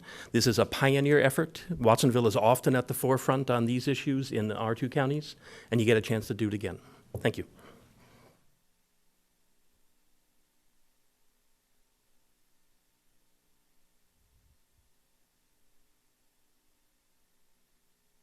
Hello, thank you for the opportunity. My name is Abel. I'm a resident of one of these three counties. Just to clarify, for us, really critical to start a program in Watsonville. And one of the reasons is because if you look on the projection on the public project you're going to have in the city, probably we are not in the capacity to have big projects, but we can recruit people locally and we can export these people to the Silicon Valley. In the Silicon Valley, we got PLAs with entities like BTA, with the value of the project is $740 million, and we're working now on $1.3 billion for the next phase of this. We got PLAs with school districts, we got PLAs with medical districts. So I think this is the best way to project our people up there. And anytime we got a project in Watsonville, we can use those guys locally. This is the chance to have our people working in different areas and getting the skills. This is the opportunity. Please approve this. Thank you for your comments.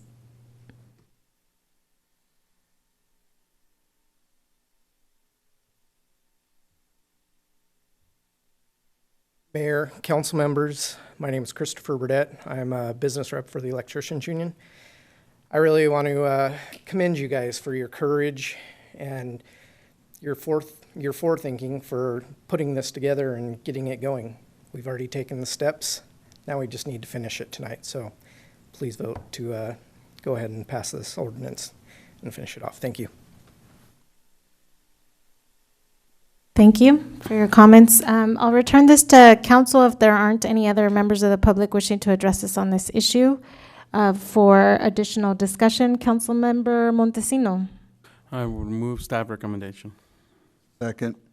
There are two. Are you moving both forward? Yes. It's part of your motion? Yes. Okay. Councilmember Kaufman Gomez? I will be abstaining from the PLA since it wasn't provided in our packet to review prior to our meeting. 940 pages were in our packet that I did review. This was not included, so I will not take a consideration on that vote. Not that I won't in the future, but today it won't happen. I did have a question though about what agencies are the labor boards working with locally here for the pre-apprenticeship program, or that they will be looking to work with?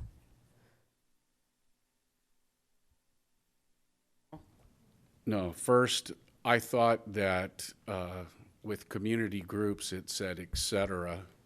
We're going to work with any and all community groups that have some career direction or so. It could be church groups, it could be schools, college. The youth council has been mentioned, and we are very interested in working with them.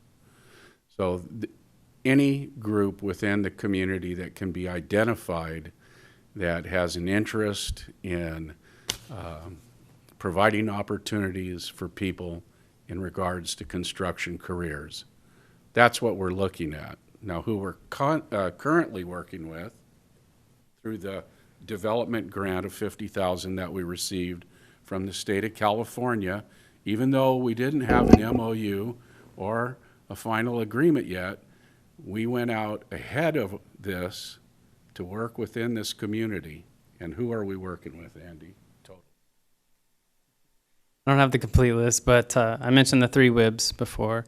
The Santa Cruz County WIB, Monterey County WIB, San Benito WIB, okay? Hartnell College. WIB is an abbreviation of something? Workforce Investment okay. Board. Sorry.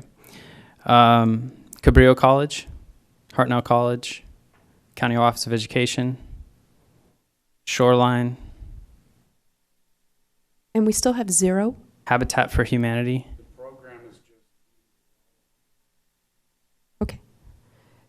So we have a 0 baseline. We're hearing some now in terms of the resources. These are the people coming together to establish the pre-apprenticeship. Okay.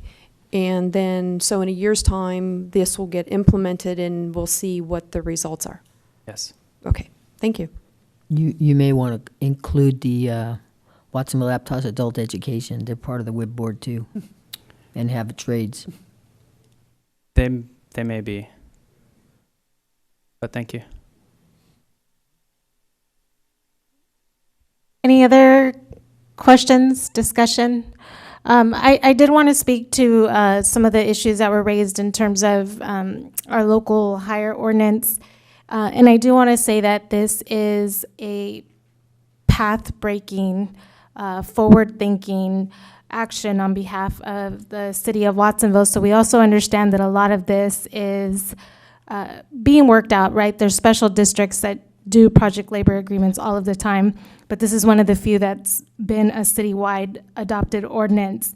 And I do want to emphasize that although it's impossible to sort of mandate local hiring, that every effort should be made to do that. The reason that we move forward with this is that there is overwhelming discussion in the community around workforce development and being able to direct and provide opportunities for well-paying jobs with that offer security and expanded and growing opportunities so that people can be more economically secure. And so this was one opportunity, one pathway for us to be able to provide those opportunities for local residents. So it is important that we track the numbers, we track where people are coming from to receive information. I also want to say it's important that we track the gender breakdown of people receiving this information, because this is also a pathway that women should be entering and can be entering, and again is well paying.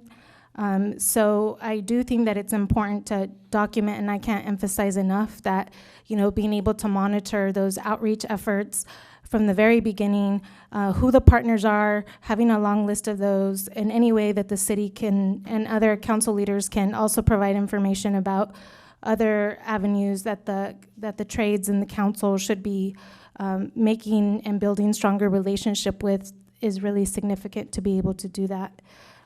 So thank you for your work up to this point, and it is going to be a continuing effort because we do want to ensure that our local residents receive as many opportunities to participate as possible and be successful in each of these industries. Councilmember Dodge? Well, thank you very much. I'm happy to be happy to have brought this agenda item forward to us, this ordinance forward to us. I think this is for myself, I feel very, very proud to be able to support the working families of our area. This is not just a symbolic gesture, and this is a working agreement to provide good quality opportunities for local residents to be able to further themselves in career paths where we can be able to enter into what is left of the middle class here in the Tri-County area. We talk about bringing good jobs to the area. This is the opportunity and the time to do it. I want to commend staff and the members of the Monterey and Santa Cruz County's Building and Construction Trade Council to be able to sit down and to work out this project labor agreement and the memorandum of understanding.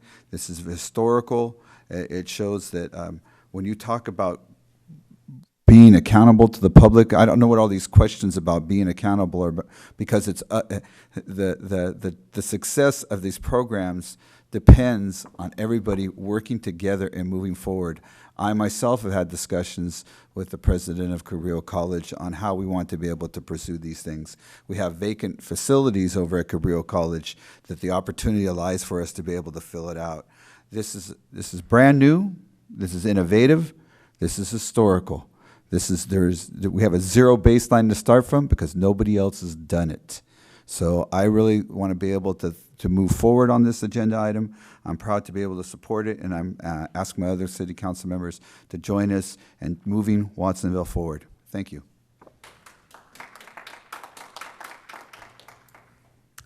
I think we're ready for a vote. The resolutions have been moved forward together, but you can also vote on one, cast a different vote for the other. Yelisic, Yes, although I don't like getting it this late. Thank you. Kaufman Gomez, I will say yes on the MOU and no on the PLA since the information wasn't provided. Dodge, Yes. Fernandez, Yes on both. Hurst, Yes. Montesino, Yes. Cervantes. Yes, so motion carries. Both the master PLA and also the memorandum of understanding have been approved.